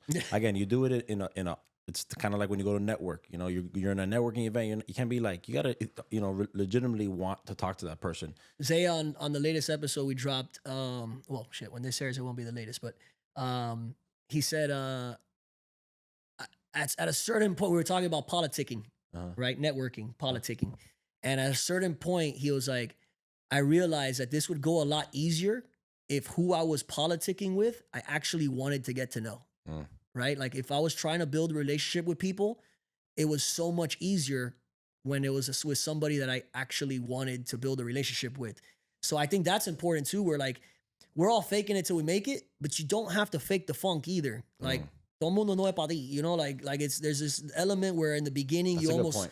in the beginning, especially, you almost feel trapped where it's like anybody that's willing to shake my hand, You're like, like, let's go, you know, like, and so like, okay, oh, he opened that hallway, let me run fucking right through it. And then you're like, I fucking hate this guy, but he's the only one talking to me here. Yeah. Bro, don't talk to that guy then, because the truth of the matter is, if you don't like him as a person, then in business, there's no way that he could help you because you guys don't relate to each other as humans. And I think that's important because people say that they want to work with people that they like. 100%. That's why we choose to work in the industry in the way that we do, whether it's for ourselves or with the people that we choose to work with. Going back to what you're saying about the concept of like you said, oh, we don't do the drapery, we don't do the production. There's several reasons for that. Number one, you're not an expert, but in construction, because this is a construction podcast, Yes. I know you're forgetting. But but in construction, if somebody tells you, no, he called me and he's gonna do the electrical and he's gonna do the plumbing and he's gonna do the windows, that doesn't exist in our industry. I just want people to know that. You either build or you don't, or you're not in that sense. No, essentially, so imagine the general contractor is let's say the quarterback, okay, and then you have other people. So you have plumbers, you have electricians, you have AC guys, you have roofers, you have windows. I think what you're getting at is in the construction world, the GC almost is the guy getting everybody together. So you can't recommend someone unless you're recommending another GC, because you're not recommending a plumber. You're choosing which plumber to work with. Exactly. So right? I don't recommend people because I also they respond to me because of our relationship Right. and whatever. They may not respond to you the way that they respond to me. Yeah. But that's and you give them X amount of work per year. Yeah, exactly. Where So that's now very you're coming to fix a light switch, you might blow me off. that's a little different. So, but in construction, there are some companies that they'll do like roof and windows, let's say, but and they'll do maybe concrete and I don't know, something else.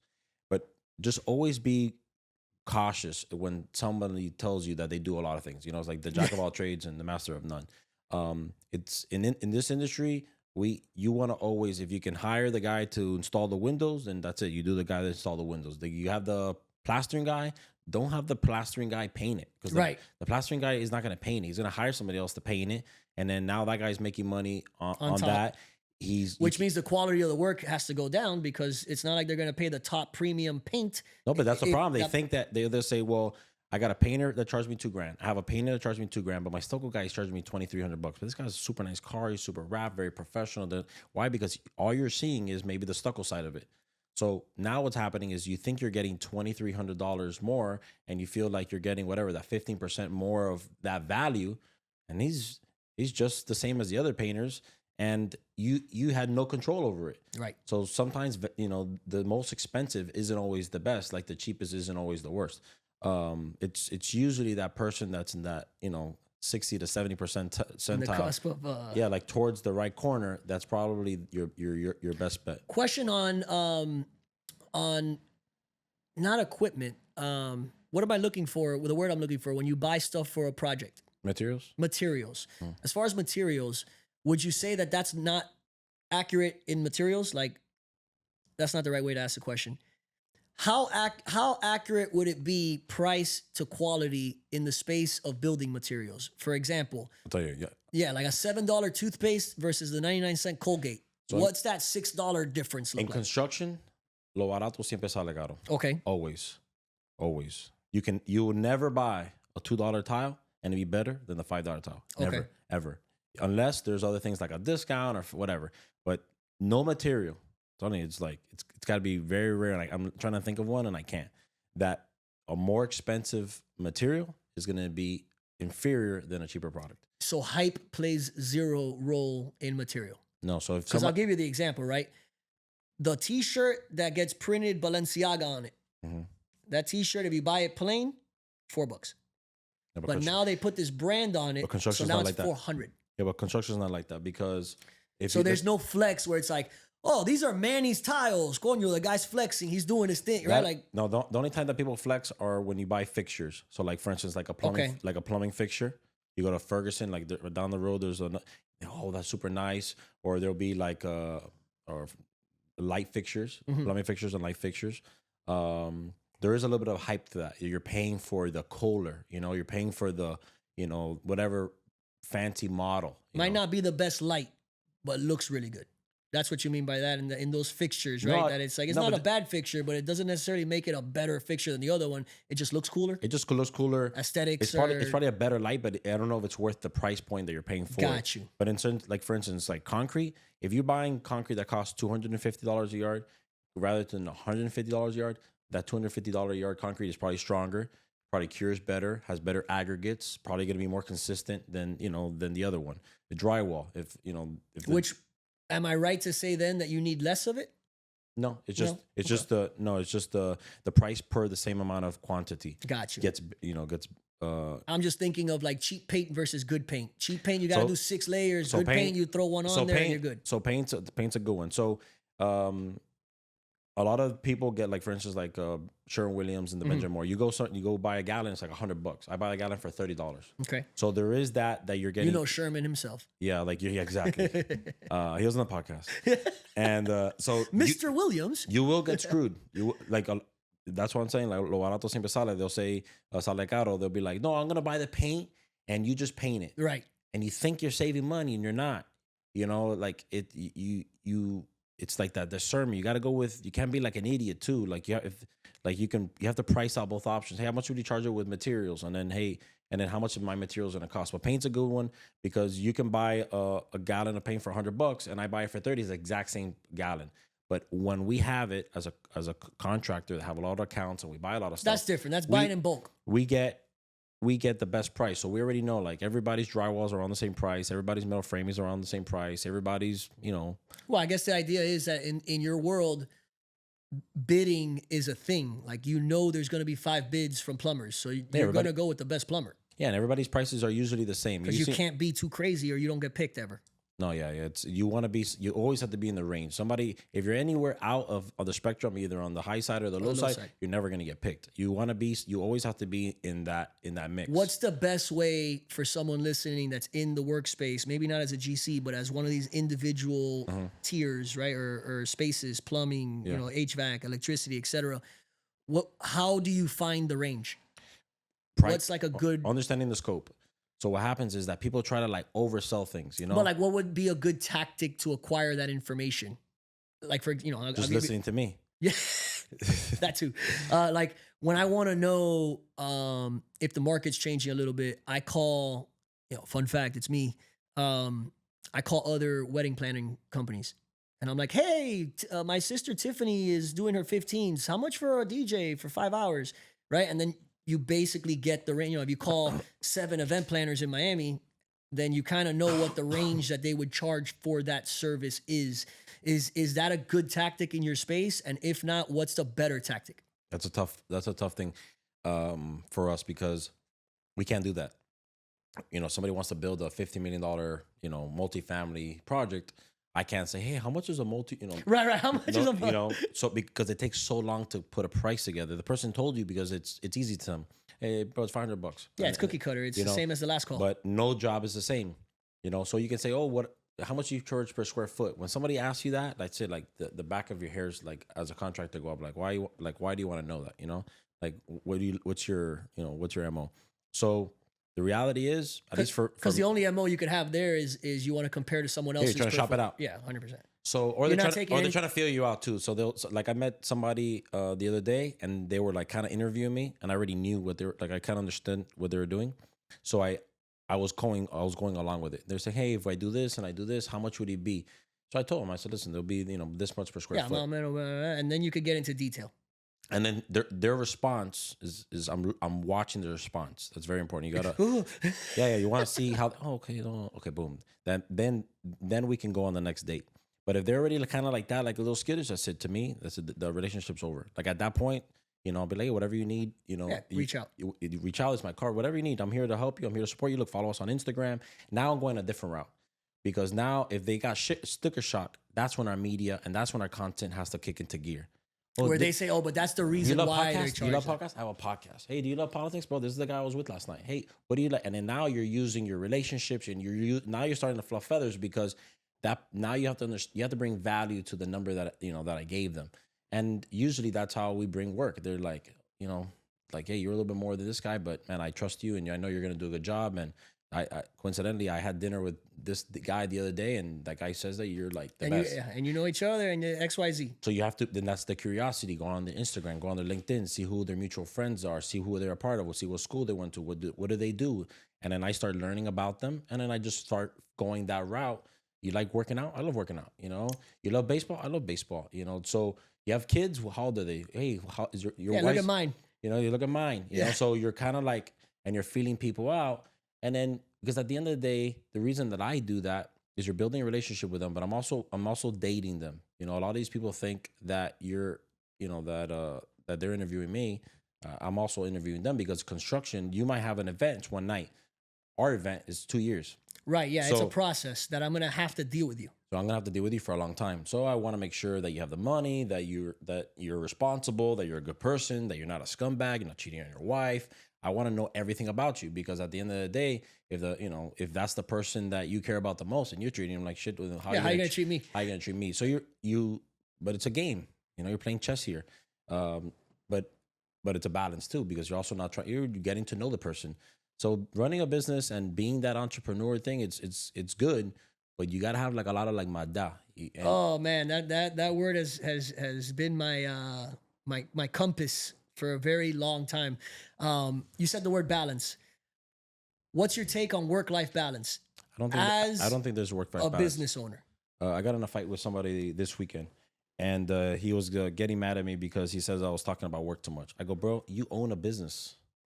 I have one life. I have a personal life and a work life, and I mix them together. Yes. I don't have, like, this doesn't stop, because at the end of the day, this is the path that I chose. This is the bed that I wanted to be, and I'm gonna sleep in it. Like, work-life balance is important, but you can't like focus your life of like, again, you can do whatever the hell you want, it's your life. But at the end of the day, especially when you start running a business and you have employees and they're doing things, you are their leader. There's no time. And I think with time, maybe as the company grows and we get older, it may be a little different. But for me now, I try to, put my time in little compartments. I work out, I wish I could do a better job of that. Sometimes I'm working out, I'm on the phone the whole time, and I'm not having to go work out. I hate that. Sometimes I, like even here, my phone's on Do Not Disturb, and that thing's itching. Like but I'm fighting it, like, hey, it's fine. Everything's going to be okay. I plan before. I text everybody, hey, I'm going to be in a podcast for 2 hours. Like, if you have any issues, this is the person you call, Nice. But you have to plan for that, because what happens if you don't Being plan? prepared to have a good sitting and podcast. So I can have a good time here. Right. If not, your brain is somewhere else the whole time, and then that's how you lose your attention to detail. So to answer your question, I could do a much better job of having a work-life balance. I do think I have a work-life balance. I just don't think it's for everybody. I think it's very extreme. I think it's, if you talk to the Elon Musk of the world, you talk to the, what's this guy for the started Apple? Holy shit, not Bill Gates. Whoever. Steve Jobs. You talk to all these people don't have a life. What's the Asian guy that's on the stock market, that's Nivea, or that guy, those people don't sleep. Yep. But it's a balance again.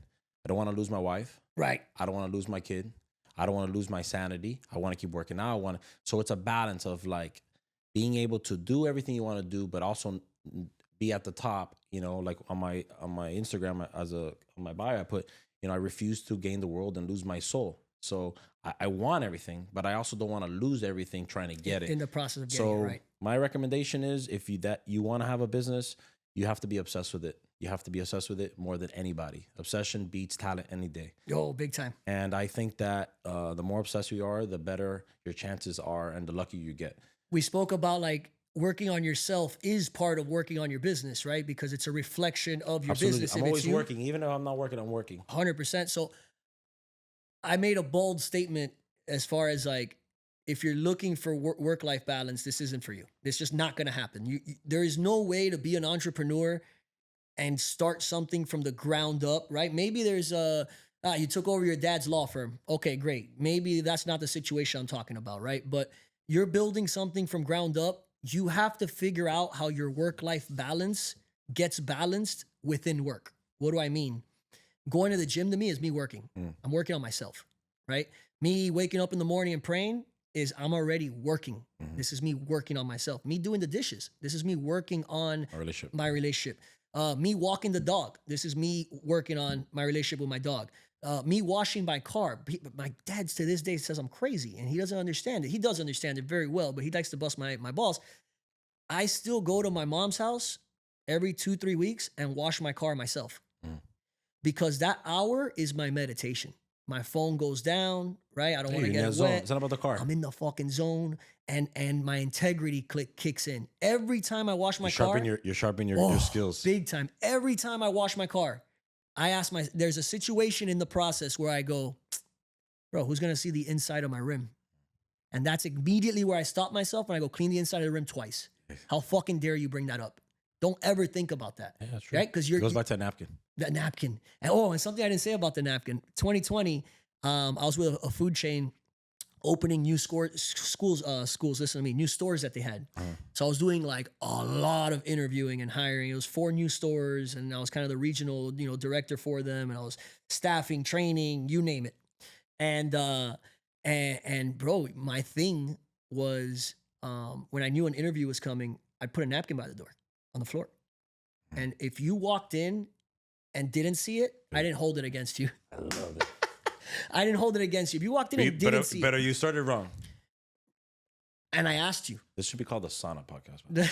It's hot as fuck in here. I know. I don't know why. The AC's on. I feel it, but I think it's the lights. I don't know. You guys need a contractor? Yeah. Hey, if you need any AC, I got a guy. But if you walked in and you business after dark. If you walked in and you looked at that napkin and then you looked up and kept walking, I got up and I left. I didn't interview. Really? What's the fucking point of interviewing you? Wow. You just walked in, looked at something on the floor, and again, okay, maybe if I was on a date walking into a restaurant, I wouldn't pick up a napkin off the floor. You're walking into an interview. Wow. In this place that you are telling me you want to work in. You looked at the napkin, chose to walk right by it. You just told me you would do that if I'm not here when I hire you. So now you're telling me that if I hire you, I got to be looking at the camera all day to make sure you pick up napkins. Fuck off. I have no time to do that. I'd rather take an extra 6 days interviewing to find the right person that I don't have to check the cameras for. Right?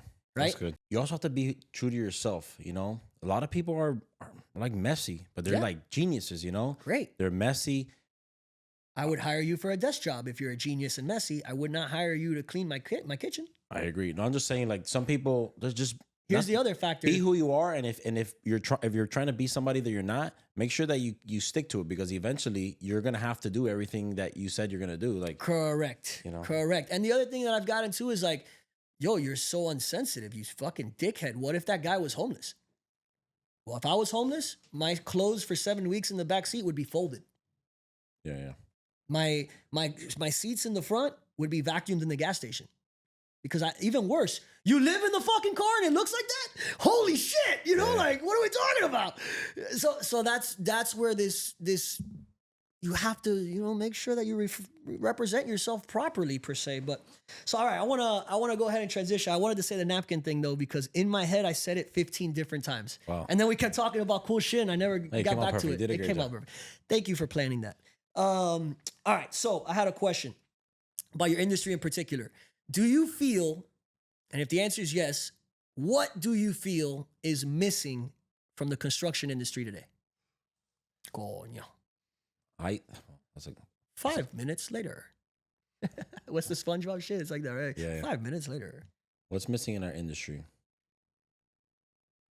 I think it's, number one is that people understanding really our industry, what it's about.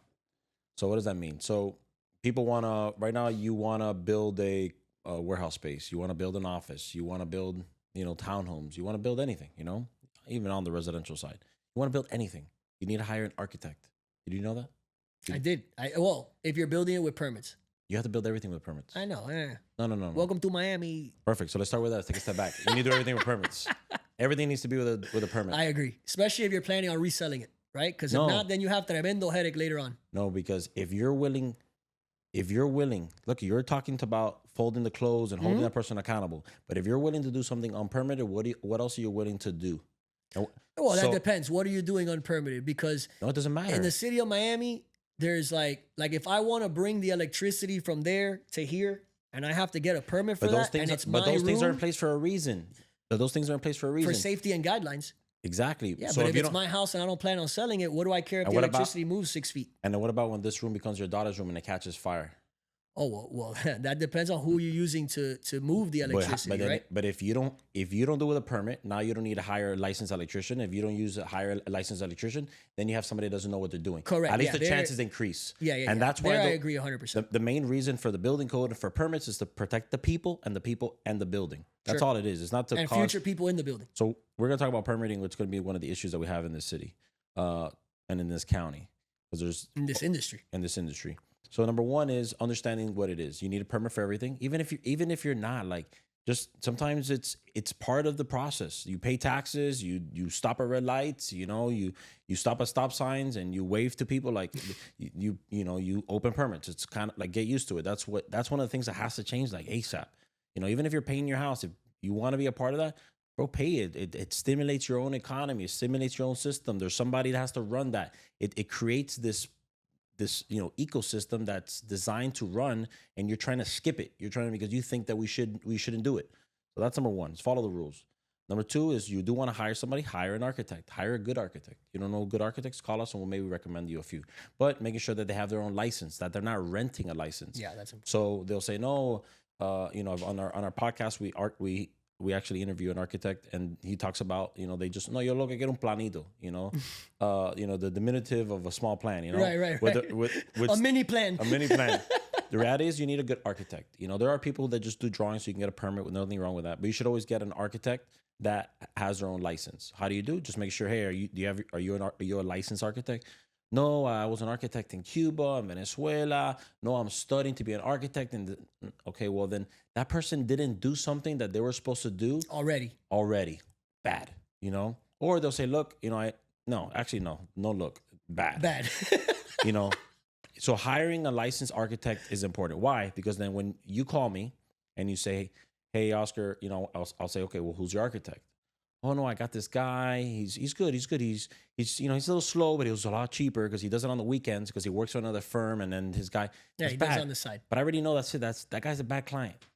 You've literally eliminated me from the equation because ya empezaste mal. Well, because you don't want to deal with the architect. You're gonna have to do things based on his plans, no, because right? the client is going to be the person I'm going into a relationship with, and they've already made a bad decision. Sure. Yeah, they chose to be in a relationship already with somebody that's married. Yeah. So they ya empezaron mal. So the fact that they are hiring that shows a lot on the owner. So if you're also trying to attract good people, then you have to do the right thing. And we as good contractors, and there's a lot of them in the city, pick up on things like that. So, you always get what you deserve. In construction, is very like that. If you start cutting corners from the beginning, you're going to eventually get a contractor that's going to cut corners too. And sure. And you're going to be okay with it. And between both of you, you're going to screw the whole thing up. Between both of you, you cut the whole step. Forget the corner. So you have an architect, you hire a good architect, they do a good design. You also want to make sure that their drawings are good. So by hiring a good architect, they use efficient materials, they do a better job, and ultimately maybe the construction might even be cheaper than hiring somebody else. More efficient like room. You walk into a room, wow, this looks really nice. You have other architects, they don't know what they're doing. They don't care about the design of it. They just care about you getting a permit because that was important to you. But it does the space doesn't matter to you until it's uncomfortable to you. So a lot of architects say, you know what I want? I want people to go into a space and not even notice anything, that they feel so comfortable in there. But you go into a bad space, fucking hot in here. Yeah, everything points out. It's hot in here. It is. So we're uncomfortable right now. Somebody probably did this maybe without a permit. Somebody did this design wrong. It's affecting this relationship. It's affecting this podcast because we're hot. But if we didn't notice about the AC, this conversation would probably be better. Sure, it'd be smoother because of it. And we wouldn't sit here and say, coño, the AC feels great in here. It would just be normal, which means that it's supposed to. Exactly. They'll never say, oh, it feels nice. No, they'll never say, oh, what a comfortable space. No, they'll just say, they'll never say anything. They won't say anything. That's how you know it's right. And that's what's right. And those are the intangibles. A lot of intangibles in hiring good contractors and good architects. That's number 2 or 3. Big thing that we need to fix in the city and in this county, because remember, there's a lot of different municipalities. City of Miami, City of Coral Gables, there's like 40 of them. What's the worst one? The worst one? I would say Hialeah. Okay, shit. Well, how many permits could there be in line there? Everyone's doing it without permits. No, there's a lot of permits. Hialeah is really bad right now. Who else is really bad? Oh, City of Miami is the worst. City of Miami is always the worst. That's what I hear. And it's crazy because the reason that Hialeah has gotten a lot better, their building officials doing an incredible job. The biggest issue that City Hialeah is that they haven't transitioned fully to digital. Okay. And they still have hard copies. And there's a lot of different departments. They have fire in their department. They have water and sewer So in the the departments department. have to talk to each So other. there's a lot of departments that have to talk to each other. And then, if all of us are different trades, maybe sometimes there's like 20, 30 different people have to approve the same plan. That plan has to get circulated physically. My God. Where it should be digital, but they're working on it. But Hialeah is not. They weren't prepared for growth, but now they're catching. But they're doing a good job on that. La ciudad what is it? Progresa. City Miami is one that it just their permitting system just takes too long, very, very, very long. Does it affect you? Of course, it affects me. We have right now Like, 5 okay, projects. hold on. Sorry, that was a terrible question. That's a great question. Hold on, don't go to the next one. We have 5 projects that we have contracts for. Some even have deposits, and we can't start because we don't have a permit. Okay, so then that's where I was going with it. As a purchaser, I guess I'm not a consumer in this relationship, right? If I was buying a warehouse and wanted you, John Bell, to do the build out, Mm-hmm. is there situations where you're like, "Hey, Brian, how's the warehouse search going?" And they say, "Bro, I had to kill the project because I already know that XYZ, if I don't buy a space that's completely built out, then I'm going to have to pay the mortgage for 6 months, a year, 2 years before I could even move into the place. And bro, I can't afford that. Like, if I could buy the place and start working tomorrow, we could do that. That's what I had in mind. But now I start looking, the permits are like 60 days, 90 days, 120 days. I need 13 permits. Like, I had to scratch the whole idea. Is that a thing? Because that's where my brain went. No, it's as definitely like, a thing. It's a good point. That for us is not a good sign because our clients are usually, they already know that. Okay. We want them, they have to know that almost, not always, but most of our clients already know that. But They've knowing that, does that deter business sometimes? Yeah, For sure. It deters the economy of Right, that's what I mean. Yeah, people buying shit to build it out. It's like, oh, I won't buy it because it's not feasible. No, they just say no. We couldn't negotiate a lease with the landlord. That they didn't give me enough rent. They're not putting enough towards the renovation or the TI. It's a big thing. It's a massive thing. It actually deters a lot of it.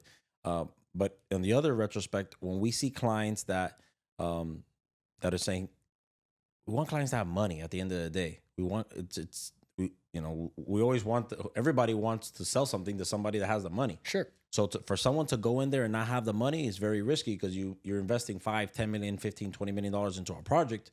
They may not even have it. You don't want somebody to go in there like sofocado onto that because we're going full speed and we're expecting payment every single month after we do the work. So it's a bad tell when the person's already kind of like on edge. But when the other person comes in, they'll say, "Hey, look, I negotiated the lease. They gave me a year off. They gave me a year," or they're not even mentioning it. They know the value of what we're bringing. They've also been planning ahead. They have the money, and they know that as soon as this building is going to start, that it's going to start generating revenue. With time, everybody has a budget, and there's like a limit to that. Even our most wealthiest clients, like we have one now, and she's like, "Dude, like this needs to start. If not, I'm gonna just sell it." She's not like suffocating because she can't pay rent. No, She she just wants to get rid of the headache. She's just, dude, I'm not making money. Yeah. These are businessmen or businesswoman. And in her case, it's a woman. She's like, if we don't do this, I'm just gonna get rid of it and make money. My property already is worth double than what I bought it. So, and we want the job to start. Right. Because you didn't buy the property with her. You have the job on the property. Yeah. So if she sells the property, I lose it. So Right. The permitting needs to go faster. And it's, How can that happen? What needs to happen for that to be a possibility? I think that there needs to be a better understanding and a better explanation for what the permitting system is, number one, and how the different municipalities and systems receive the drawings. I'll give you a perfect example. I'm not going to say the municipality. Right now, we're doing somebody a solid, and we submitted a very simple set of drawings for them to legalize something that they did without a permit. It's literally 2 pages. When they resubmitted, which had nothing to do with electrical or plumbing or mechanical or any of that stuff, we had like a gazillion comments. Where are these drawings? Where are these drawings? Dude, did you not read the scope of work? So what happens is that what we're saying, the online system helps in this case is bad because when you're ready to do something, it triggers like this auto-populated amount of Where no one's thinking, they're kind of just checking boxes. So that really affects it, because now we have to go to the building department, speak to the reviewers, and say, look, this has nothing to do with this. We're not doing anything in this. And you have now it's spending more time. And then that person now, are they going to do their job and actually put all those comments and You put the know- thing through? You know, You know how it used to be? You used to go with your drawings. You used to go with your drawings. Boop, come out of your truck. You go to the building department and you go to the front desk. You say, hey, I have a set of drawings. I want to build this. And like, okay, perfect. Let me get somebody for you.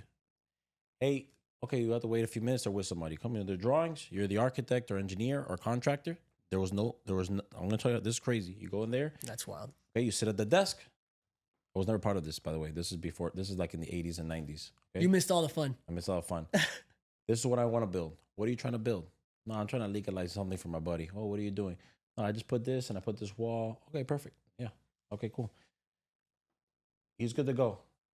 He gives him a permit. You pay the permit fee and you walk out the door with your permit. The guy saying good to go. He's What is his background? That person is probably a certified a review planner, probably a building official, probably an architect, an engineer, somebody holds a Got it. license. Okay, so this isn't someone that got an $18 an hour job and No, they this is trained them somebody. on This is how a to look high plans. level. This is a high level construction professional, engineer, architect. Gotcha. Like this is what they do, and they have a lot of responsibility. When something happened, like it's in Surfside, like they Right. go to the building department, who's the building official. Those people hold a lot of risk.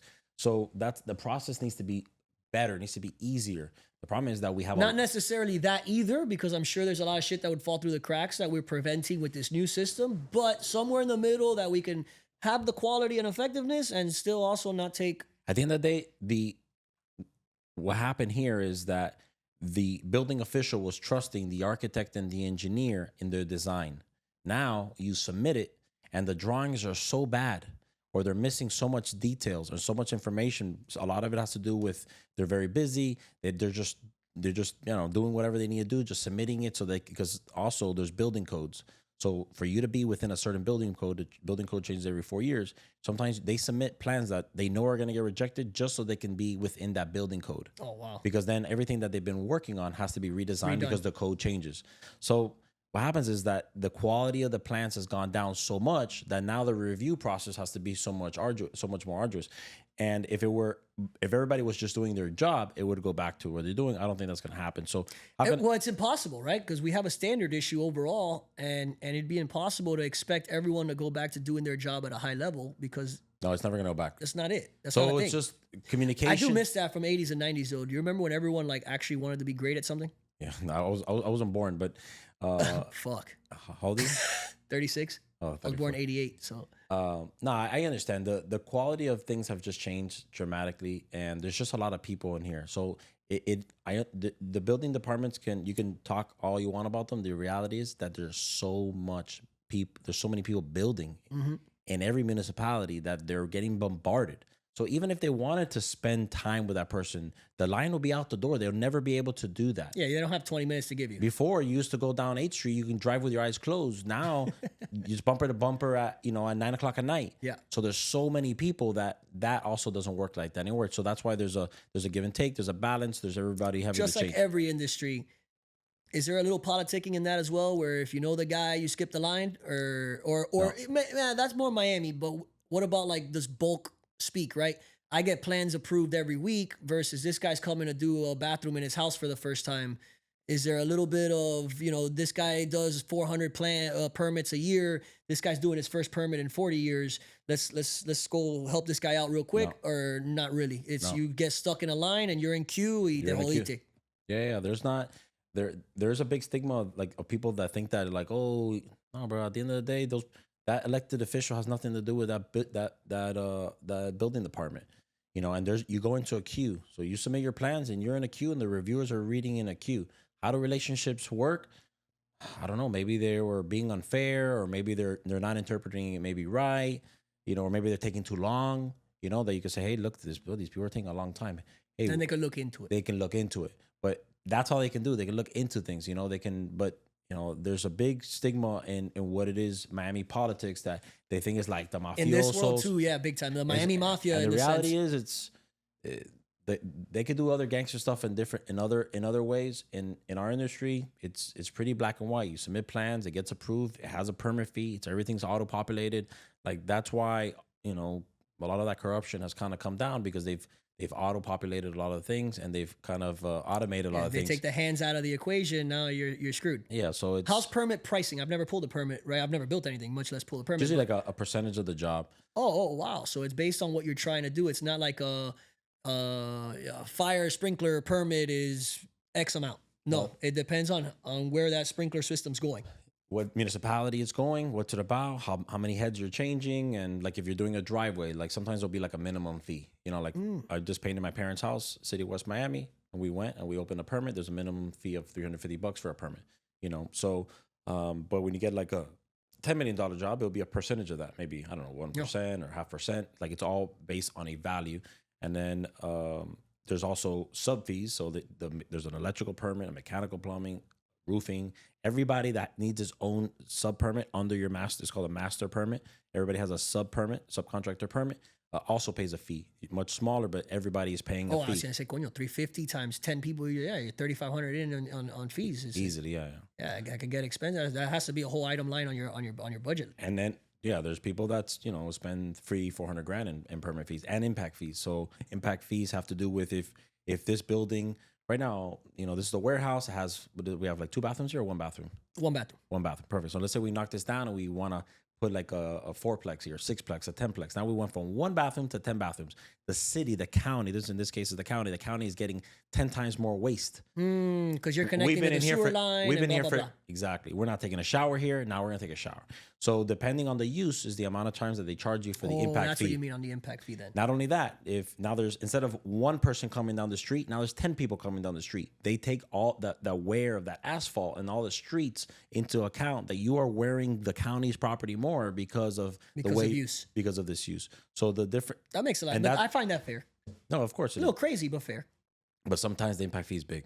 I could imagine. I mean, if you go from 1 person taking a poop here once a week, and all of a sudden there's 10 families showering every day. That's a whole lot of water. And it's like un palo. Like like you're paying it like up front, and they don't give you your permit until you get it. Oh, that's not something that gets in bed. That's an actual fee. Here's a check just for that. Yeah, like if we were to do a 10-plex here, from what it is, we're probably paying like an $80,000-$100,000 impact fee. Holy shit! There better be some nice asphalt. Well, exactly. So, but goes back to what I was saying before. If you already were trying to hire an architect that was cheap, you're already like on the bad foot. It's not that we want to work with rich clients. It's not about that. We just want for clients to understand that this costs money. Yeah, this process takes money. So what happens is we have a lot of clients that are like, the $100,000 for impact fee. Like the fact that they don't know that, it's not good. But we have clients that'll say, oh, $100,000. Well, no, that's a lot. Okay, I'll send you the money, but no. Is that the best we can do? But I respect that, I'm like, yeah, like everybody can get gut check, but when you start kind of complaining about it, it's not good. At the end of the day, this is an investment. This is your property. You are going to rent now 10 units. You're going to make, $50,000 a month. Yes, you are making the initial investment, but you are the developer. That's why you are reaping the biggest benefit. You may be making a 200% return on your investment, and I'm only making 10% of my investment. Once. Yeah, exactly. And you're doing it monthly, recurring for the rest of your life. So you also have to know as a client. That's why we moved to commercial, because in a residential, there is no revenue, and there's no true investment in a residential single family home. Commercial, the person knows that they're going to be making money. So the transaction. Oh, I get what you're saying. The transaction is quicker. You're making this place operable so that I can come in here and make money. Versus the houses, you're making this look good so my wife and I can move in. Yeah, that's not an investment. Got you. Oh, I'm investing into my single family home. That's not an investment. Your investment, that's not, it's at bare minimum, the investment is for when you go to resell it one day, right? But you're not going to make money while sitting there. Yeah, you don't make money until you sell, or you don't lose money until you sell. Right. So unless you sell, it's not an investment. Right. So, and the reality is that that's your only home, then you're not you can't consider that an investment. It's just an expense. And a lot of people think like it's an asset, but it's not. If you look at a lot of people, they'll talk about how buying a home, David Ramsey says, one of the worst things that you can honestly sometimes do is buy a home. It's because it's not all the headaches that come with it. Yeah, and then at the end of the day, it's not an investment. You just spent $100,000 down payment on something that's not generating you money. Put that $100,000 into a stock, into a startup, maybe starting your own business. Now it's an investment. And so yeah, you might play an extra premium for having the rent, but what are you doing with the money that you spent into your house that's not bringing you any revenue? Right. What could you have done with that money instead? to be generating money. Now, if you have that money to do that in your house, and you also have the money to do it in your business, and you have the money to maybe grow and expand, those are the clients that we want. We want clients that have created wealth, that have throughout the years have made a lot of right decisions and understand the process. And if they don't understand the process, that they're likely to understand it, allow us to teach them and to learn and be curious about it. Because we don't want to work with people that we're not trying to teach them at the end of the day. Right. We're here to guide them to an extent, but like I said, we're just contractors. Our job is to build what those plans say, not to guide it. There's other people part of this process that are doing that. Who are those? The architect is one of them. The architect's more of the person guiding. So I'll give you an example. I buy a warehouse. I want to do a build out. I've never done it before. Mm-hmm. I have to be educated somehow, right? You're saying the architect would be the one to give me The first most of the first call that you're gonna make should be to an architect. You don't know an architect, you call, let's say Oscar. You say, hey Oscar, I just bought a warehouse. Do you know a good architect that would fit this thing? I'd send you maybe 2 or 3 architects. You'd call them. All right, before we get there, then I'm going down the process. Well, then now your realtor is going to be it. Your realtors would have to do that math for you. Maybe your commercial attorney. How does one figure out what the GC's cost would be without speaking to a GC yet? I'll give you the example. I know you deal with this all the time. Ideally, there's so much money, who cares, right? But let's say there's but everybody has a budget, even right. the richest person. So let's say I say, hey, you know what? I got this great project in my mind. Mm-hmm. I want to go get a warehouse space and I want to build it out to look like this. And when it looks like this, I then know, as long as I have 3,100 square feet and this and that I can lay it out this way. And if it's laid out this way, I can make X amount of money using it, right? Whether it's a business within it, whether it's a space within it, however, which way you're going to use it. Mm-hmm. Well, then, as a business plan, which is what I'm looking at, then you say, all right, initial expense, Eki, buy the property, equipment and furniture, build out, blah, blah, blah. And then within build out, you have now, I'm learning, your architect fee, your permitting fee, your materials fee, your GC fee, blah, blah, blah, blah, blah, blah, blah, blah, right? How does one purchase the property without having that business plan in place? Through experience. So if it's your first time you're doing it, you're fucked. No, if you don't, if it's your first time you're doing it, you're gonna learn. You're gonna use other people's advice to determine your future, and that's dangerous. So you might call the realtor, hey, what do you think a contractor would charge? No, the last one they charged us, I don't know, $100 a foot. Okay, but now you don't know that contractor. You don't know that person has a license. You don't know that person even has an actual company, or they're just what was the comparison for that value? So you're making a massive financial decision based on somebody's opinion, and that realtor might not know anything or even care to even have vetted that person. Their standards are so low that contractor was good. So that's one. The other thing is we build relationships with people like me. People call me every single day. Hey, I'm thinking about doing this. What do you think it'll be per foot? Oh, I think it'll be $500 a foot. $100. Okay, perfect. All right, I can swing that. And then I'll call. What's the next step? You need to hire an architect. What's your email? I said another things. I said, call me when everything is ready. And then 9 months later, they'll call me and say, hey, remember me? Oh, yeah, of course. I closed on the place. The architect gave me these plans. We're about to get a permit. I would like to send you the drawing so you can work on a price. Now my price. Architect gets the permit, or you do once you have the plans? The architect submits, or architect creates plans that are submitted to the building department.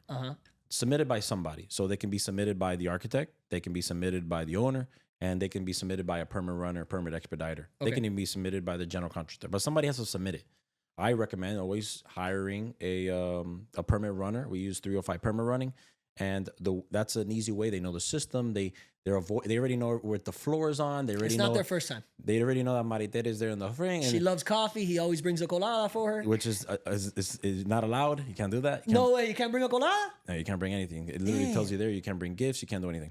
But you can, but it happens. Sure. But you know them. Hey, how's your daughter? Is she feeling good? I know you had that thing, and you build it again. It's like going back to the thing of networking. It's so important. It's not about being fake. It's just about caring enough to understand. You're building that relationship with that person at the counter. Yes, for your own benefit. But if you're there, like, legitimately be a good person and talk to the person, pray with the person, like whatever they want, like serve them, love them. Like don't be a singao. Like if you're there, do a good job, because at the end of the day, she has something that you need, and maybe one day, you have something that she needs, and maybe you can do something. Versa. And then she might say, listen, you always come here, man. I have a little issue. I don't know, my ceiling is cracked. No, we'll go and we'll do it. And then before you know, you've created like this ecosystem, everybody kind of helping each other. Everybody knows. rapport. And then that's how it used to be back in the days. You used to do, you had silver. I was a stonemason, you were a farmer, and everybody kind of like worked the system, and that's kind of what I try to do. You do production, you do everything that you do perfect, and I do construction. How are we gonna work together? And we're kind of like keeping it in the back of our head, and the time that we go to do it, like Roby's my guy. Like if anything has to do with anything with maybe acting, has to do with production, anything has to do with thinking creative, Roby's my guy. Yeah, he comes to mind. I need graphics, I need this, I need like boom, Zaya's my guy. And you start creating like this team, and then before you know it, you start sharpening the team, and everybody just kind of like a circle of dependability. Yeah, and everybody's just kind of working with each other. Everybody knows everybody's role, and as long as everybody knows their role and everybody's playing by the rules, everybody's making money, then everything's all fun and dandy. It always ends up working well when everything's going well. Yeah. But when shit hits the fan, we learn a lot about journeys and people. And so as we get to the end of this sit down, I do. What was the corny joke I was thinking of when for the transition here? This thing has to end. Yeah, we could talk after. Don't worry. I plan on picking your brain about maybe a warehouse looking to get purchased. I don't know. Talking shit. What was the joke? We were building up to this. I had to. Sorry, guys. I want to talk about partners. I want to talk about. We spoke a little bit in the beginning, and I didn't want to dive in because I knew I had this segment at the end that I kind of wanted to touch on, and the importance of partners, also the importance of knowing how to operate with partners, and also maybe some of those not so pretty partner situations and what was learned from them, right? That's good. And I'll kind of start with number one. Are today's partners in your company, have they always been partners? So I started the company by myself. Okay. And then I brought in a partner. Okay, so there's one partner. Okay, so then my question becomes, have you ever had partners that are no longer partners? No. Okay, awesome. God bless you. You're so lucky. And then we're going to talk about, because I have two partners. I have one partner that's an equity partner, and we have another partner that's a business partner. And we consider us all three, partners. Sure. At the end of the day, you all knew each other from before? Best friends. Sick. So, we've known each other since we were kids. The biggest thing I think when when looking for a partner is for your partner to bring a skill set that you don't have. Because if right now, like a yin and yang, very important comparison. Because especially if you're a small startup, I'm talking about more for like my experience as a small startup. Let's say right now, me and you want to start a podcast, and this is our business. Which, by the way, podcasting doesn't bring any money. But let's say if let's say it were, okay, me and you want it. Well, you say, man, I need to build a studio. I need to build an incredible studio. But I also need to know about cameras and about production, about the whole thing. I didn't even know anything about that. Me and you will be great partners. Why? Because we bring a very different dynamic. We're in completely different industries. You know everything that may have to do with production. At least understand what you need. And if you don't, who maybe can help us? And I know how to build our studio. This guy has a business, and then we're never gonna exhaust that, because eventually we're gonna build a studio. We're gonna buy these cameras, and then after that, what is that partnership bringing to the table? So you have to understand the partnership on the short-term goal, yes, and the short-term, and then the long-term. So, for instance, my partner at the beginning, he was a partner that was bringing in revenue. So you're bringing in revenue, boom, he's already bringing in his value. He's in accounting. He studied accounting, as a master's in accounting. He's already bringing in an accounting background. I couldn't pass accounting to save my life. I failed it 3 times. Nice. So, college algebra and FIU, most failed class. Exactly. So if I go into what I need, it took me 7 times. I finally passed it in Miami-Dade. Bro, what was it? ACG. And I transferred it. I think it was like ACG 2043 or something like that, bro. And but I met a lot of people there. Oh yeah, of course, over the 8 years. Yeah, a lot of friendships. So getting somebody that can help you short term. Maybe let's say it's money. You need money. Perfect. I need somebody that can help you with accounting and QuickBooks and bookkeeping and checks and the whole thing. Okay, perfect. Well, we fit that. We mark that check. But what is that person bringing to the table after all these things are checked? Yes. Well, Oscar knows a lot of people. Oscar knows a lot of people in this industry. A lot of people, not only in this industry, a lot of people in the city. City. You know, he can help us get a lot of contracts through Rockwell. He can do a lot of people in this podcast. He can do a lot of this. Hey, this guy brings a lot of production. A lot of these production people have a lot of money. The people have money, have businesses. Bro, this would be a great thing. We're like working together and we're constantly doing it. And the most important thing is that you trust them. Yes. You have to have people that you trust. People that you can literally leave with your eyes closed and that they won't steal from you. And it's not even steal money like, you know.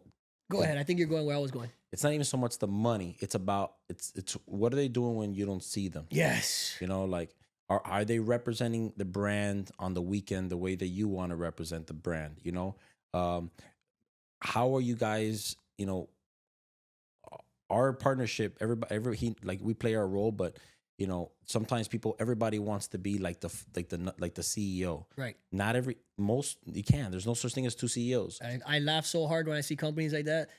Co-CEO, co-CEO, Can't do that. co-CEO. You know, Everybody three needs- CEOs. Who's saying the yes? Yeah. So You know? so understanding that who's gonna actually run and lead this company. It doesn't mean that you can't lead in different ways, Or have an opinion or have input. Ultimately, there has to be one leader. You can't have like 5 leaders because not only is it not good for your relationship as partners, but it's not good for The outside world. for the client and more importantly for the employees. Mm-hmm. Everybody needs to know exactly who the leader is for this particular task because that uncertainty doesn't give people the warm and fuzzy, and they're not going to want to work there. So finding somebody that you can trust, finding somebody that can meet an immediate need, and somebody that can fit a long-term need is really important because, for instance, for me, I didn't have money to pay a bookkeeper. I didn't have money to pay somebody in business development.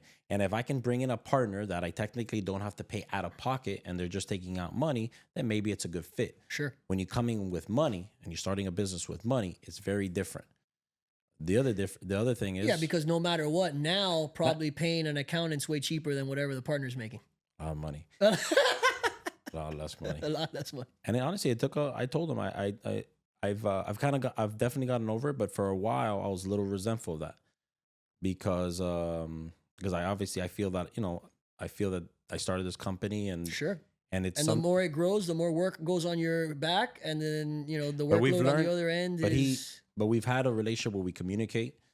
He brings an incredible amount of value to our company. I couldn't be where we're at without him, or with both of them. But specifically, you know, his name is Albert. Without him, I wouldn't be able to have the company I have. I probably wouldn't be able to be in this podcast with the piece that I have if it wasn't for him. So being able to, which is a value. It's not just what is he doing, right? But what is he bringing and doing? And I think that peace of mind obviously has to have a value mark to it. But for me, I feel that value in a very, you know, expensive way. Let's say that's why when I see a client cutting a corner from the beginning and not wanting to spend, not seeing that value on me or even the architect. No, I'm not gonna pay that guy $5,000 less. Again, the way I started this podcast, I'm never gonna make you do something that I'm not willing to do. So in that case, and I'm seeing the client doing a lot of tendencies that I don't like, that I wouldn't do that. Now, if I were to do it, then I understand it. But if I don't do that, I don't want to go down that road because it's a dangerous battle. At a certain point, you're going to be in a position where you either have to do it or don't, and you know you're not going to, and so you're going to be. Or I'll do it, and I'm going to end up regretting it for it, right? Yeah. So I just from the beginning, we see tendencies like it's like red flags when you're dating. You're like, man, that person does that. Like, let's say you don't like the person to smoke. You know, that person's smoking. Like, just stop. Like, don't go into that conversation. Don't fall in love with that person because what's going to happen is, when those butterflies go away, that's going to ruin. You're gonna resent that person, yes. And you're gonna hate that person, and you're gonna dump that person. You're gonna cheat on that person because of something that you already knew was gonna bother you from the first, and all the wasted time in between, right? That you went through. With partnerships, I don't care, and I love the fact that you already went there, man. Thank you for being open in these situations or in these stories and scenarios. There's ups and downs in every partnership. There's no way that anyone is going to tell me, oh, bro, I've been in business for X amount of time with my partner and we've never had a discussion, right? Or we've never had a disagreement, an argument, a fuck you situation, right? Like, depending on the magnitude of it. Yeah. What is, and I'm not going to ask about specific situations because that's irrelevant, but I think what is relevant is what's a good mindset to have during the goods and during the bads. And maybe they're different, right? But like, what is something that's good to keep in your mind when having these uncomfortable conversations with somebody that you have deemed your partner or named your partner? And, is it different, the goods and the bads, or is it the same? But what should that, do you get what I'm saying? Like, Yeah, no, I get it. like So before you go and tell that person something, what is it that you should remind yourself before getting into that conversation? and it's easier said than done. Oh, yeah. But I would say one of the number one things is to always, you have to keep respect. Okay. It's like a relationship. Like you guys can have a massive disagreement with your husband and your wife, but you cannot disrespect each other. Correct. You can never stop loving each other and respect. Men, a lot of men or most men, what they're looking for is respect, and women, what they're looking for is love. And as having male leadership and male partners, you can never lose that respect. Respect is a big one. And I think that throughout the relationship with my partner, my business partner, that sometimes that respect kind of like got a little gray, and it put a hindrance in our relationship, more on my side than on his. But throughout the times, we have been able to, through challenges, being able to to overcome them through respect, through love, through understanding that this is a battle that we're fighting together. Also, the company is a little bit more established, so the challenges are different. Yeah. They're very different than the challenges at the beginning. It's like even at the beginning of the relationship with my The wife. shit you used to argue month one is like nothing compared to what's going on right now. Yeah. So having respect is super important. Okay, man, I have a really good relationship with him. Another thing that we do is we kind of understand where we're at. Don't try to party with your business partners. Stop. You don't look. I have different properties that we do together.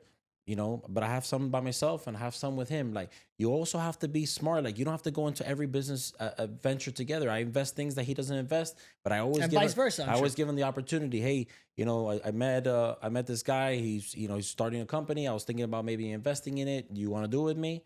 And then he'll do it. And if he doesn't want to do it, we don't do it. But I always give him I never want him to feel that I was cutting him out. That's it. Somebody told me the other day, because I was thinking about buying a company that's going out of business, and somebody told me, says, "Oh, you're gonna do it? Are you gonna do it with him?" I go, "Oh yeah, I can't imagine not." Right. And if he doesn't want to, then I can do it I can do it without him. But I'd rather do it with him, because what happens is that if I'm already in a business with him and now I'm starting another business, now that you're bringing another person into your relationship. Sure.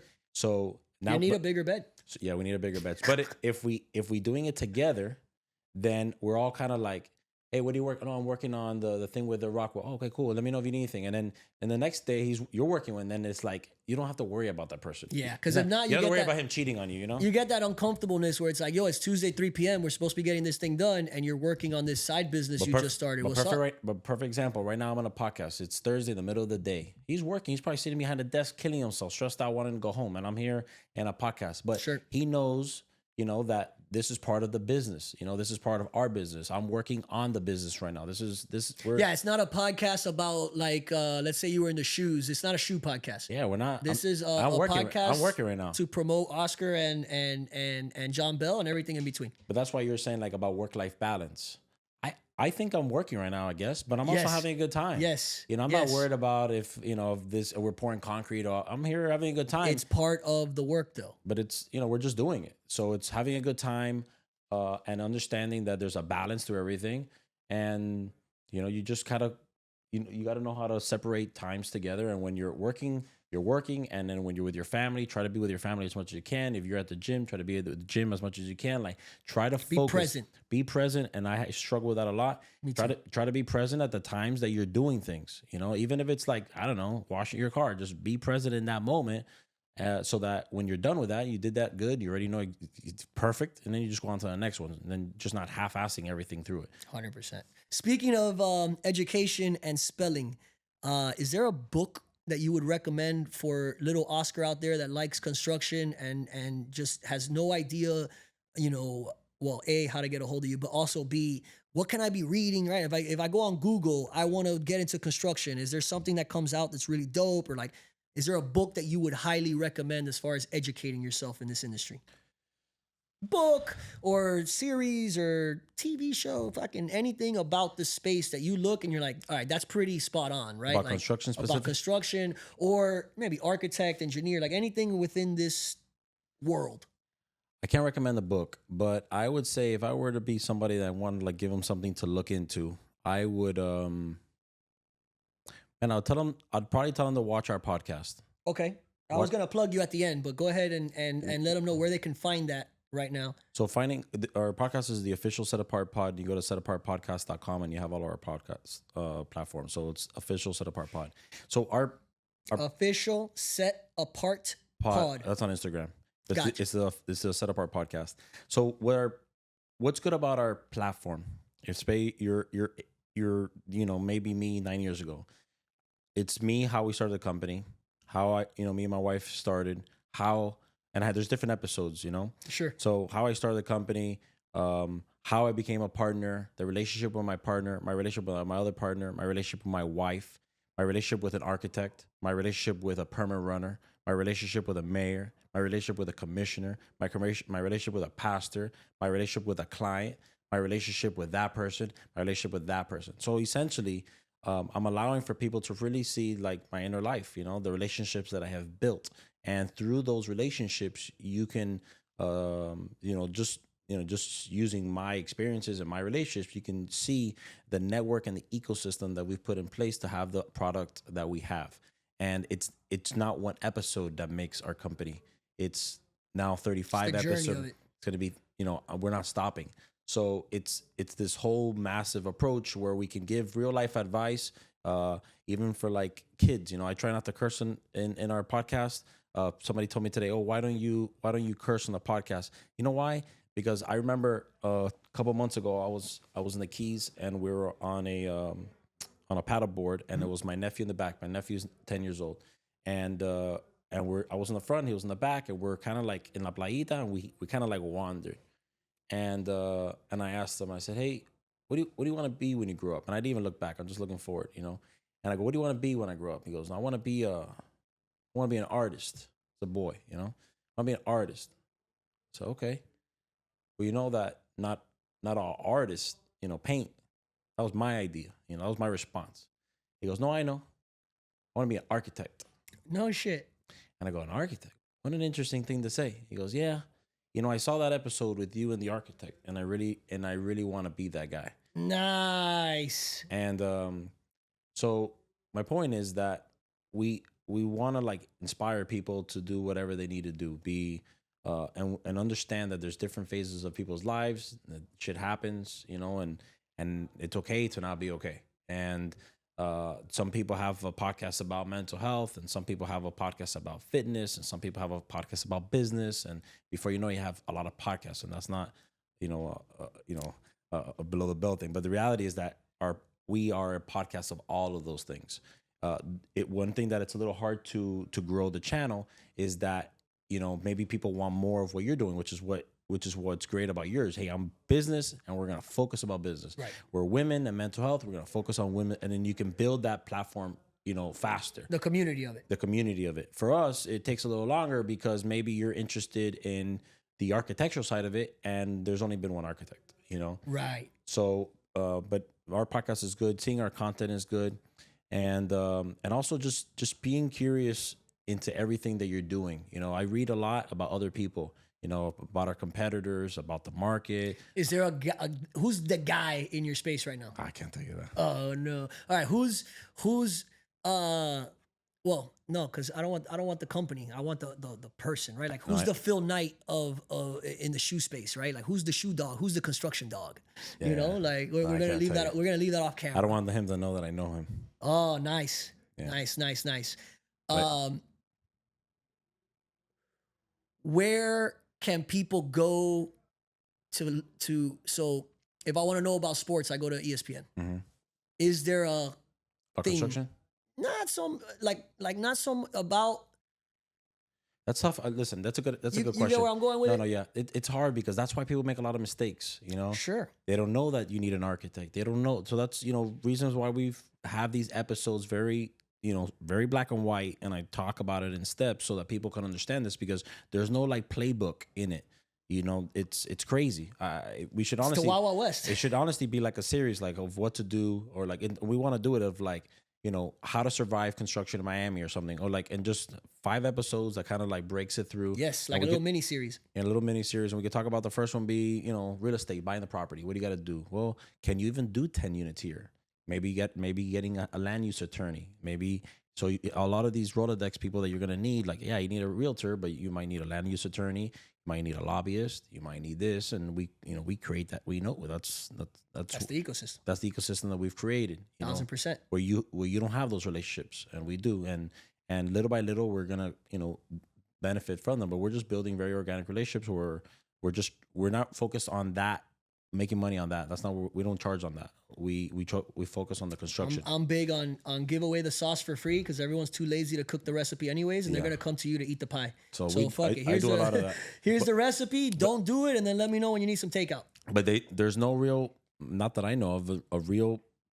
That's why I went to school. It's good, but there's no real place that you can go and understand the exact step by step. This is exactly why you're on Business After Dark. Because you know why? It's not a nighttime thing, but it's one of these spaces that you just cannot find a lot of information out there. If you wanted to be an attorney since you were 6, you have books that you can read and like kind of prepare yourself to being an attorney. I'm sure, but the problem is this: you can learn how to build, you can learn how to do that, but you can't learn how to hire an electrician in Miami. You can't. There's 40 different municipalities in this county, 40 of them. So everyone has a different login. Everyone has a different system. Everyone is done differently. How can we help the service? How can we help them make one system for everybody? Everybody has their own system for permitting. So you might learn City of Coral Gables perfectly, and you might be that person. You go to Hialeah, you don't know what you're doing. Yeah, and you're a couple blocks away, and you're screwed. So that's a big issue you can learn how to hang drywall. You can learn that's why we tell our clients, we're going to build this exactly like our competitor. It's going to go one block at a time, one sheet of drywall at a time, one tile at a time, one window at a time. We're going to paint it. We're going to clean it. We're going to put some cabinets, and we're going to turn it. Everybody does the building the same. You don't put the windows before the structure. Right. The cabinets are coming in before every you building paint. goes up the exact same, but it's the process in between that's different. So that's what we bring to the table I guess the experience throughout that process. Yeah, the experience throughout it, from the beginning to the end, the peace of mind, the value, the understanding, the confidence. We teach a lot. We teach when you invest in us, you're investing not only in us delivering our product, but we're also developing you into being a better businessman or businesswoman, a better entrepreneur. Why? Because I want you to continue to make money. To continue to build shit. I want you to, hey, listen here. You kind of look. We had that little issue. Next time you do it, I want you to call this guy. This guy, we would have avoided that big issue, and he would, he charges $5,000, but trust me, it's worth it. Yeah, look at what we spent because of the issue. And then before you know it, that client has to work with you next time. Like, they can never imagine you. You become part of the process. Yeah, you have to be. They say, I can't imagine, my daughter's wedding without this team.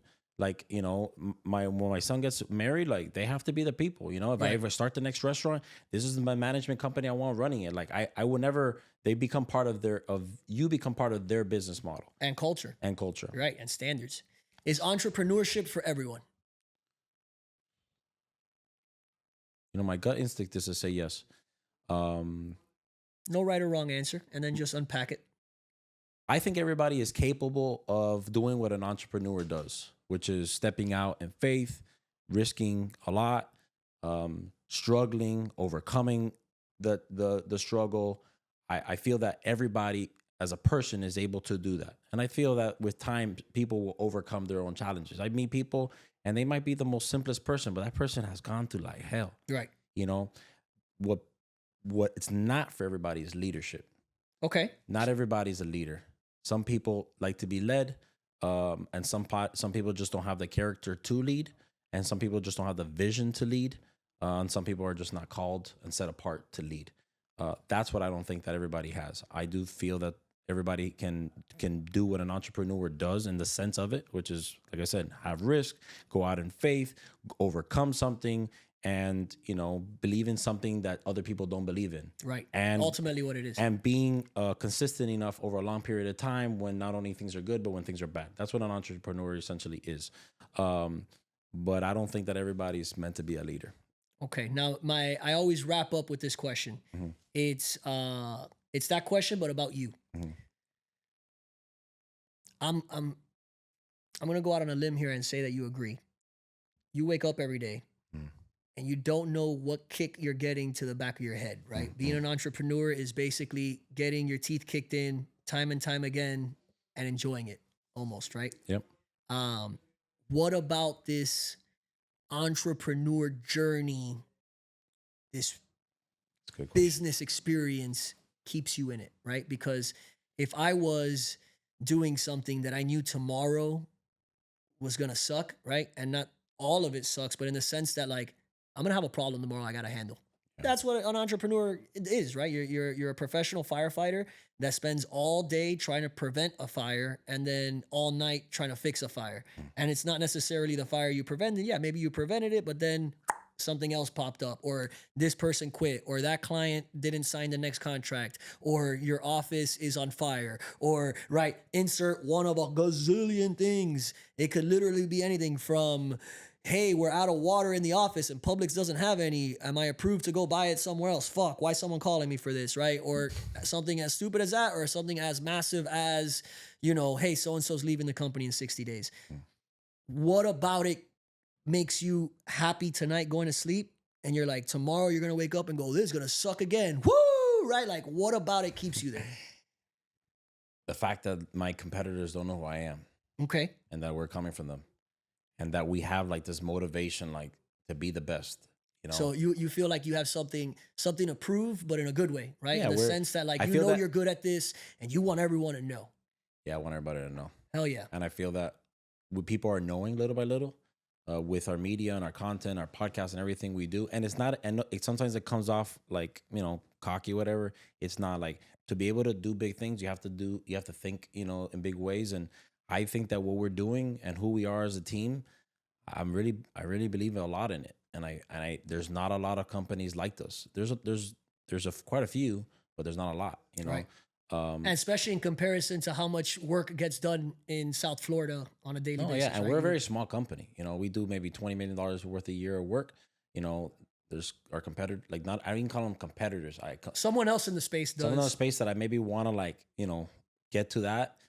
They're doing 500 million, 800 million, $1 billion worth of work. We're doing, they do jobs that are just one job equivalent to your year. Our year, but that I don't focus on those numbers. I don't focus on them. Like, obviously we're in a business that make money. We want to make money. We always have to make money. It's very important. Like, the business has to make money. People think that that it's okay for a business to not make money. It's a hobby, not a business. That is not good.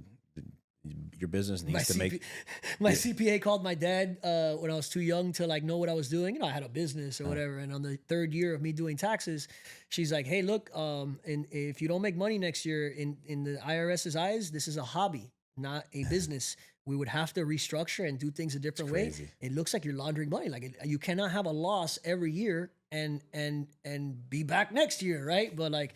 Obviously, then, it was Bryan getting paid W-2s, but then the company getting paid 1099, and then I was paying employees out of my Bryan money. So the business looked like it was fucking losing money, but Bryan still had enough to live, and it was year 1, year 2 of a business, bro. Yeah, you're doing whatever. If you're not eating fucking waffles for dinner certain nights, like you're not doing it right. Though. There's things that we. But to answer your question, man, the reason that I keep, because I had said, we're going after our competitors, it is about that, because I definitely want us to grow. I want for us to be able to build the city. Like, I want to be able to build our community. I want to be able to, like, I'm very big in the sense of where I want to leave a legacy. And I'm not scared of a lot of things, but I am scared of getting old and looking back and having a lot of regret. Oof. And the only thing I'm scared of is looking back and not having regret. Have you pictured your deathbed?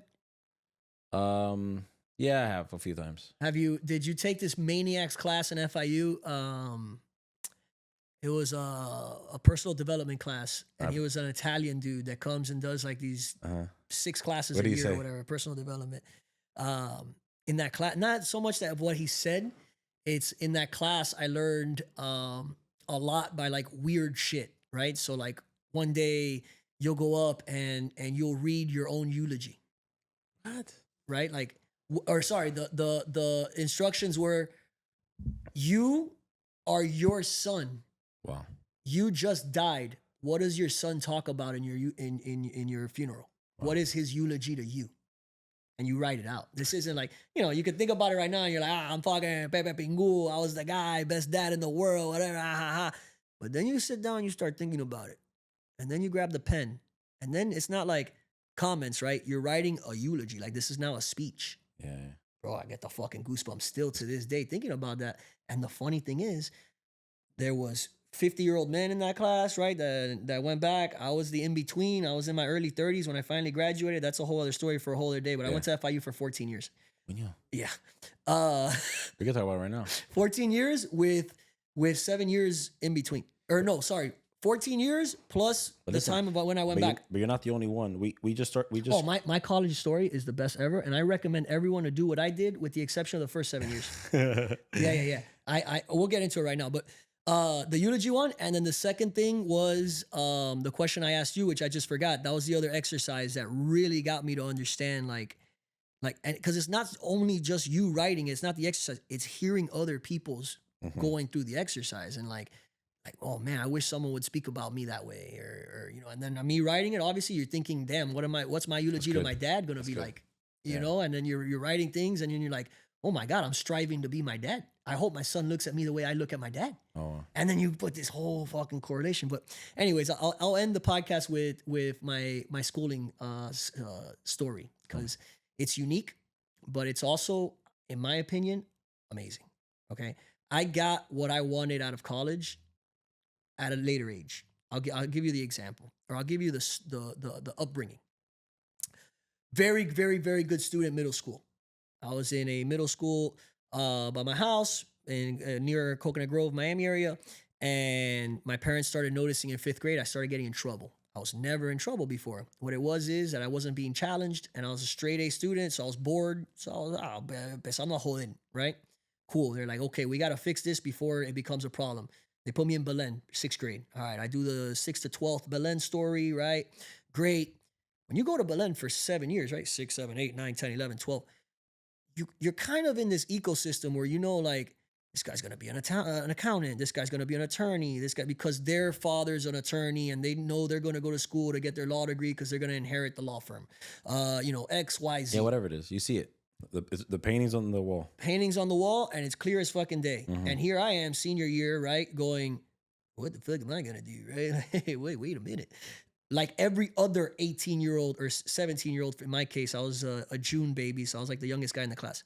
So it's like, all right, now I'm 18. Again, I was 17, but let's say you're 18.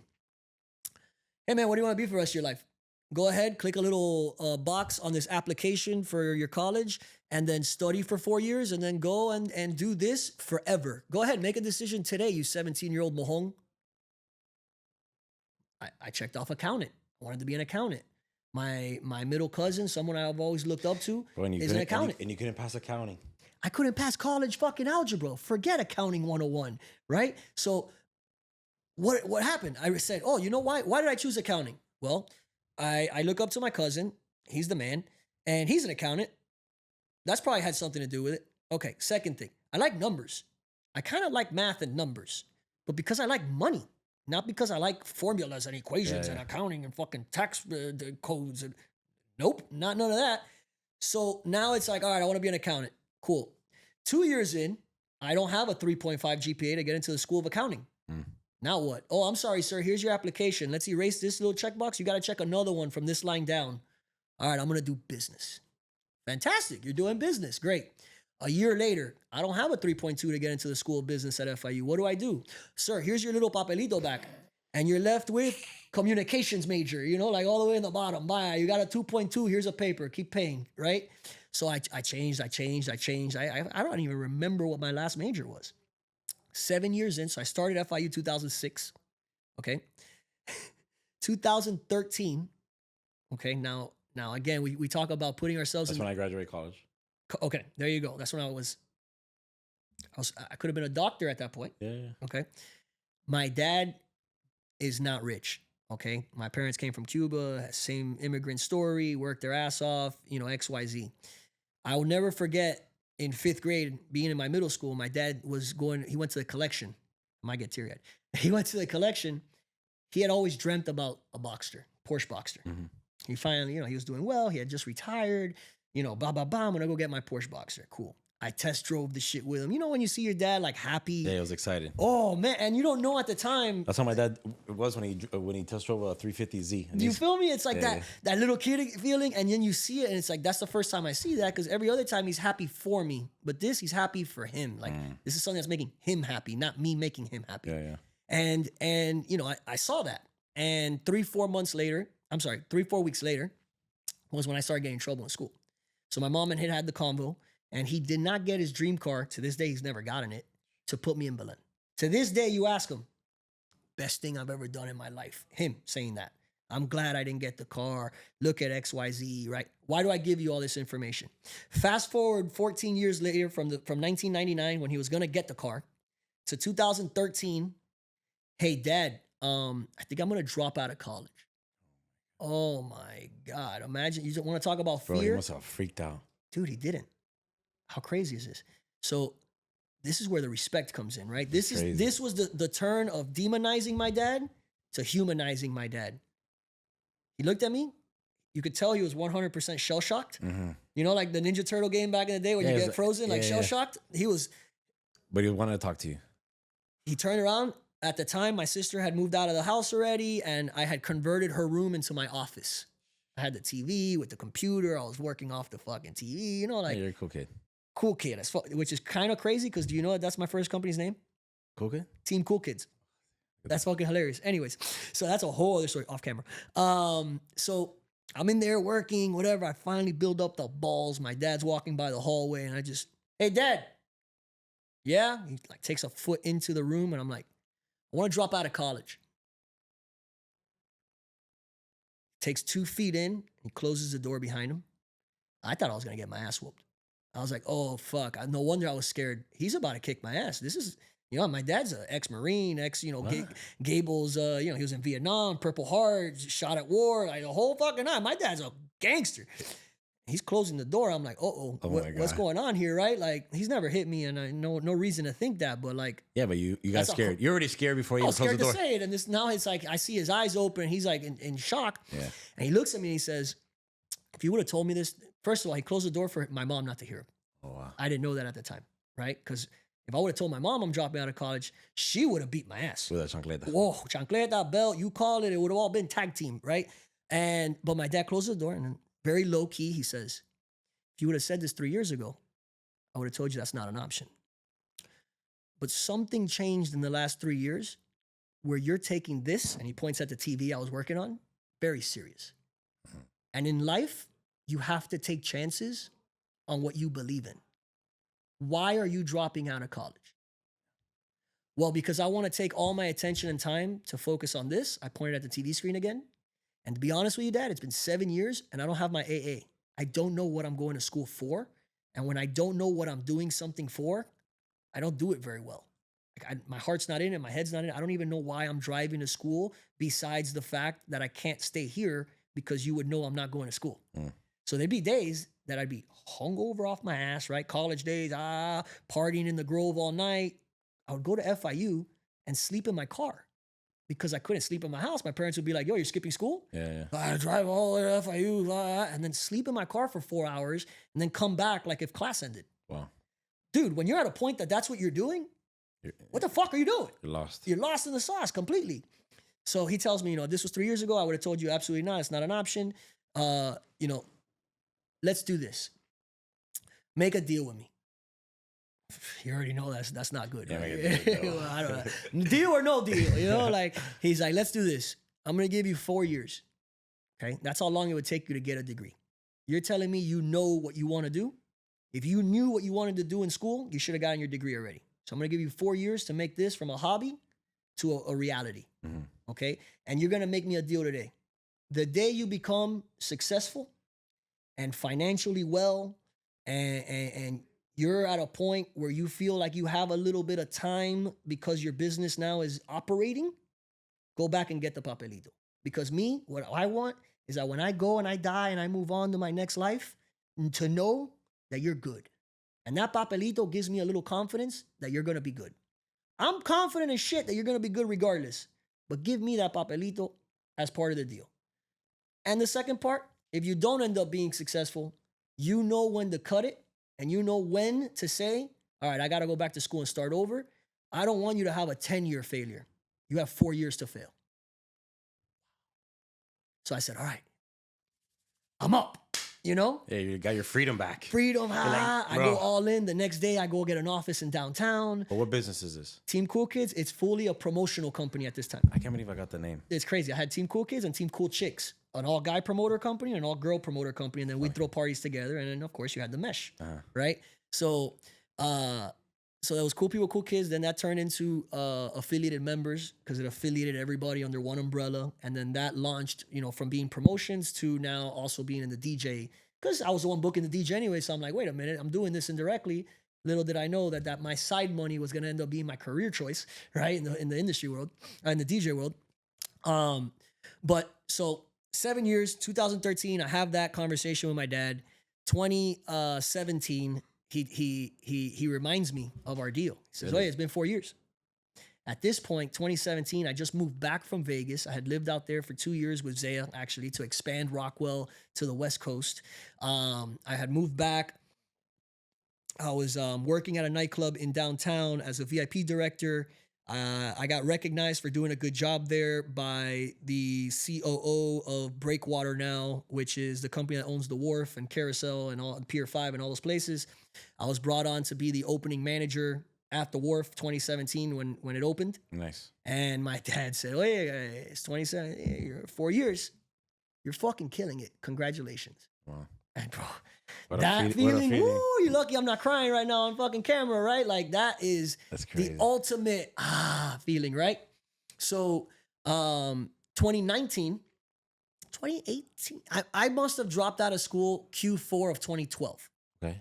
And then I go back Q1 of 2018. All right. So it was exactly 7 years later. Okay. I walk into FIU. Now this is 2018, right? So I'm fucking 30. I'm the 30-year-old walking into FIU. Dude, you know how young we looked at 18? It's insane. I'm looking around like, I'm the viejo on campus, right? Like, fuck, like, whatever. I walk into the... What was your major? I didn't know. I had just gone back and I said... You're going to take it starting from zero? Start in my head. I'm going to come. I'm going to speak to an advisor. I'm going to tell them what I do in my life. And I'm going to have them advise me on what it is that I should go to school for so that this can start fucking making sense, right? I walk into the advisor office. Colleen, something like that. God bless this lady, man. She those advisors that actually care about their jobs? Yeah. This lady saved my life, man. Like in that sense of school life. Yeah. So I walk in. I tell her, hey, here's my story. Bam, bam, bam, bam, bam. I'm telling you what you're telling me now. And this is what I do now. I'm a manager at the Wharf. And I fucking love this industry and I'm going to be in it forever, but I just don't know how or what. And in my head, I'd probably want to open Wharf-like businesses, whether it's a bar, a nightclub, a restaurant, just hospitality businesses. At the time, I didn't even call it hospitality. It was nightlife to me, right? So she looks at me and she goes, okay, cool. Do you know your school ID? I'm like, shit, actually I do. 280. I knew it off the top of my head of how 7 years of repeating it. Yeah. So she's like, cool. She pulls it up and she's like, oh, no wonder you're here. No wonder I'm here. Like, what the fuck? Like, is she trying me? Like at first I was like, did she just look at my GPA and shit on my life or something? Like, what do you mean? What do you mean? I start getting defensive. She's like, you're here for the forgiveness policy, right? The fuck is that? Now she starts laughing. She's like, no wonder you looked at me that way. You don't know anything about no, I don't know anything. She's like, 3 days ago, your forgiveness policy just started. What does that mean? If you don't go to school for 7 years, you can come back with a 4.0. They forgive everything you have. You keep your credits, but your GPA starts at a 4.0 again. What? Yes. It's to encourage viejos to go back and finish what they started at a different time in their life where they're probably going to get better grades than what they did when they were 18. Wow. So I'm 30 years old. I'm in the counselor's office. She's telling me about this forgiveness policy. I'm blown out of my mind, right? Like I thought I was going to have to take 2 years of electives to get my GPA up to get into a school that I wanted to go to. You kept your electives and you have a higher GPA. 4.0. Like best GPA I've ever had. You can never tell anybody you never had a 4.0. On my resume, Dean's List, 4.1 GPA, graduating, but it doesn't have the whole story, right? It doesn't have the forgiveness policy. Cool. So then she's like, hey, you're in hospitality. Why don't you get into hospitality management? I go, that actually sounds like what I do right now. She's like, that's exactly what you do right now. Why don't you get a degree to complement what you do? Wow. This is it. This is why people go to school. So then, I kept all my credits, and the 7 years I had accumulated 2 years and a semester worth of credits that actually mattered. I did a year and a half in a year, because when you're old, studying's fucking easy, and I just got to learn this information and fucking put it in. Okay, great. At 18, that's the hardest thing ever, right? So Dean's List, I mean, you name it, top of the class. So much so, and then of course I'm the only viejo in class with experience now. So every class I took, it was like I was part proctor. Yeah. Hey, what's your experience with this? Here's the lecture of the class. Bryan, do you have to deal with this at the wharf? Yeah, actually I do. Last week this and this happened. And now I'm teaching the fucking class, right? Like I'm part of the curriculum. Oh wow, this is amazing. That stumbled across the fact that I love training.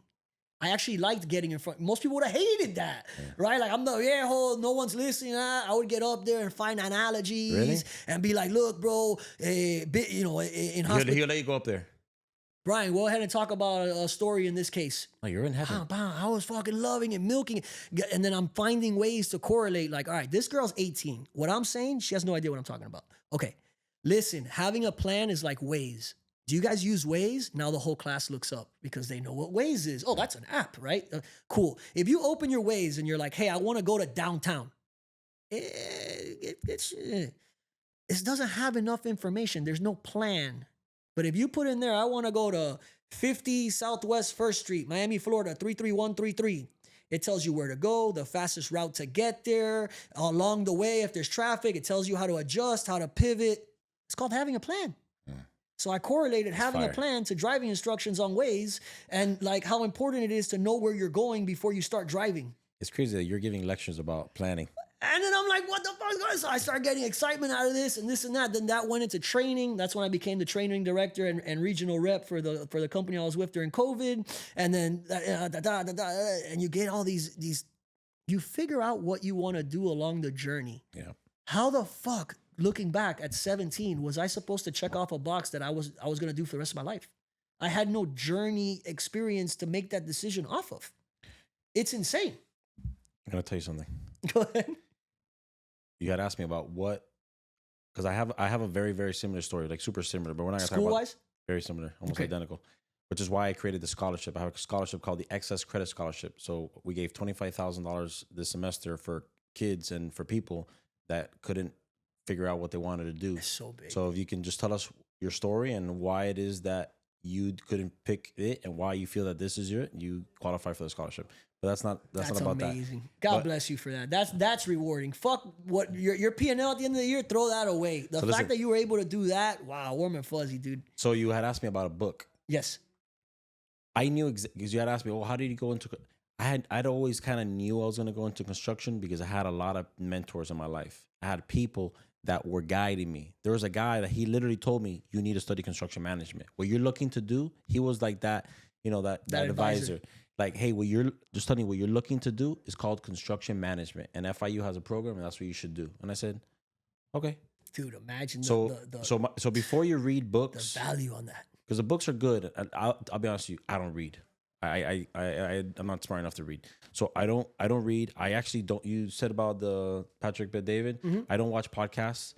Which is ironic because I have a podcast. I don't watch podcasts, and I don't have the attention span for any of that. But what I do have is an incredible amount of curiosity. Okay. And what I would recommend more than any book and any podcast and watching us, because honestly, I don't know anything, is look for people that are mentors, that could be mentors in your life. And if you say, look, this guy seems like, remember, you don't really know about that person. You only see like what you kind of know, Right. You only know what you know. You only know what you know. But if you see that the person, guy or girl, is a good person, they're successful, that there's fruit to what they're doing, they're good people, and they're willing to teach you, and what they do for a living is maybe something that you want to do, you as a kid, or as a teenager or young adult, whatever it is, or even later in life, but mostly for people that are younger, really try to look for that person and try to get a mentor. Like, I have a lot of mentors in my life, and if it wasn't for those mentors, I would not be the person I am today. I could have read a gazillion books. Look, they gave me this book. On the first day. I have that in the office. They gave me this on the first day of Suffolk. They gave me this book, and I never opened it. Yeah. But who called me this morning? The president of Suffolk, and he checked on me and said, "Hey, how you doing, Oscar? How's everything going?" He says, "I was wearing my John Bell hat today, and I just was thinking about you." But one person, you can read a lot in here, but some people you need is like that physical, that The relationship. visual too, like to see it. Yeah, and how they handle those challenges and how they handle the breakups and how they handled that sickness. And his dad, was dying with stage 4 cancer. And how did he navigate through that? How was he a leader of Suffolk while his dad was dying? Because the book can teach you what to do, but the book doesn't teach you how to react, and it doesn't teach you about life. Or the curveballs that come across life. So, having good mentors. Are you at the age yet where you take extreme satisfaction in being a mentor? I've gotten to this pay it forward age that has been rewarding. Not yet. I think I try to, not yet. I try to mentor my group, Sure. Especially my son and then our team, and even like my wife, like those are my people. Like they come before anybody. There's people that I can see that are that gravitate towards me because they want to. I know I could do a much better job of it. Being a mentor is not easy, to be honest with you. It takes a lot of time. It takes a lot of time and desire, and you have to get a return on it. If not, what you're mentoring is shitty, and then you're a bad mentor. But to say I'm not a mentor is a lie. I am a mentor, just not to, let's say, Papito, I'm paddleboarding. Yeah. With my nephew, and like you're a mentor to them, so just, one of the most you don't rewarding need to go things, to like a non-profit organization for mentorship to be someone's mentor. So I'm trying to say 1,000%. Just being a good standard or a good example is already being a mentor. Yeah. But I just ask because I have had along the way in different points of the journey, people reach out and be like, hey man, I'm fulanito and I want to learn about this industry, and like Google doesn't have anything. Can I go sit in your office and be a fly on the wall? Right. And different variables in different ways of asking that same question. It's all been that. There's been maybe 4 or 5 that come to mind in this seat. And how do you feel about that? Because I'm gonna give you a story about. Bro, I love it when, so you know by the way the question's being asked if it's gonna be worth your time or not, right? And I think it also has to do with the surrounding of the person, because I can teach you what to do for entertainment. In the entertainment industry, you can learn by being in my office. But what you're going to learn more than the entertainment industry is how to be an effective leader, or how to have a standard for yourself. And your team. Right.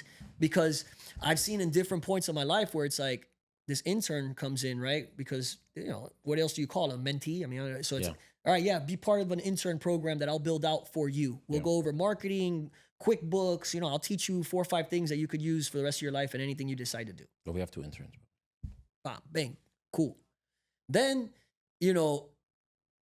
it's very different to the guy that says, hey man, I feel like I'm going to be the best agent in the world and all I need is someone to teach me how to do it, bro. Can I go learn from you? Yeah, it's different. Nah. Yeah, no, sorry. You sound like someone that is going to be doing my job better than me next week in your head, right? Yeah. Like, oh, bro. No, somebody asked me that on Instagram like a year ago. Like, I'm looking for, so I go, why John Bell? He goes, man, I need to learn. So, well, John Bell's not for you. Not for you. Yeah, start on Google, figure out why you're in this industry and why you think John Bell's great for it, and then get back to us, right? That's literally what I told him. I'll give you the other example. And I shout him out a lot on this podcast because he's grown to be someone that I can rely on, right? But also someone that I've seen grow as a human. And that's more rewarding to me than anything. Shout out Julian, right? Julian called me 2 years ago, 1.5 years to 2 years ago. He emailed me, called me, faxed me. He fucking flew a banner across my office, right? Like any which way, which I ignored all of them. And he was persistent. And finally, he left a voicemail that was in a way that I was like, and I gave him a call back and he didn't shit the bed, right? Being prepared for these opportunities. When I called him, he had notes ready. He's like, dude, I've been waiting for this call. Okay, well then I'm not going to ask anything. What's up? Why are you calling me? Here's what's up. This is what I've done. Here's my resume. I've been in this space in these lights. I've worked for these type of companies. I didn't learn anything here. I didn't learn anything here. I don't want to get paid. I don't want anything. I want you to invest just 1 hour a week for me to be able to ask you questions, and I'll help with anything you need me to help with. I just want to be a fly on the wall. I'll be there every day. I'll show up before you and I'll leave after you. That's what he said? Julian, you're hired. Yeah, you're an intern. Start tomorrow.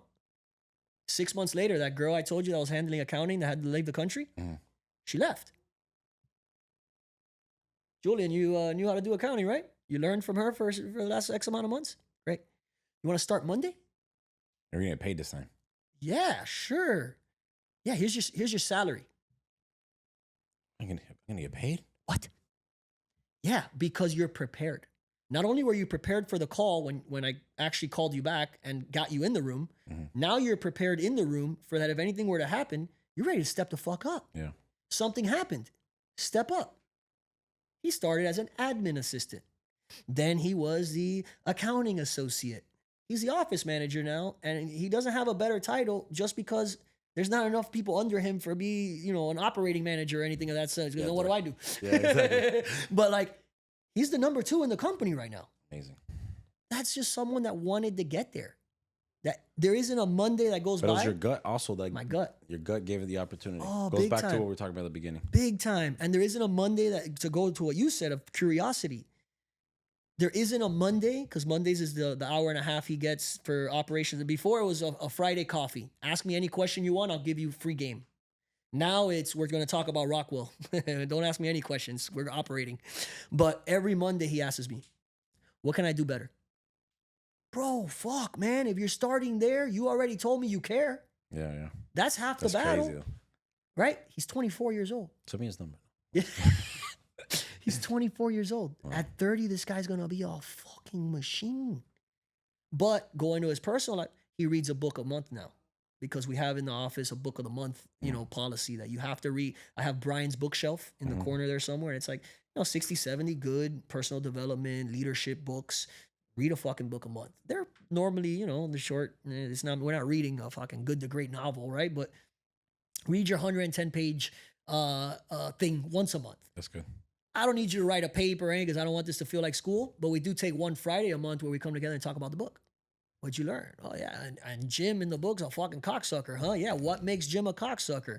Oh, well, this and that. Well, Jim's the leader and then he's doing shit I do. Am I a cocksucker? Well, no, because you do it this way. Oh, we're connecting thoughts. Yeah, yeah. We're growing. And everybody's reading the same book or no? No. Everybody's reading different books. Yeah, and it's all one-on-one. So That's it's cool. me and Julian, me and this guy, me and that guy, because I've read all the books, and this guy might not have read that book, or vice Yeah, versa. that's- If I do the same book, then we have to buy A six, gazillion seven, books. 6, 7 fucking covers each. But same thing. Hey, Julian, I'm very free on. It's not 9 o'clock. Be here. It's here's Tuesday's tasks. You got them done? Leave. I don't want you here bored. Get the fuck out of here. You know that today's a light day. You want to come in an hour later? Cool. But not because you wanted to eat shit. What are you doing with that hour? Hey, Julian, you came in a little late today. What's up? Hey, I went to the gym early this morning, but I'm leaving at 7 instead of 5.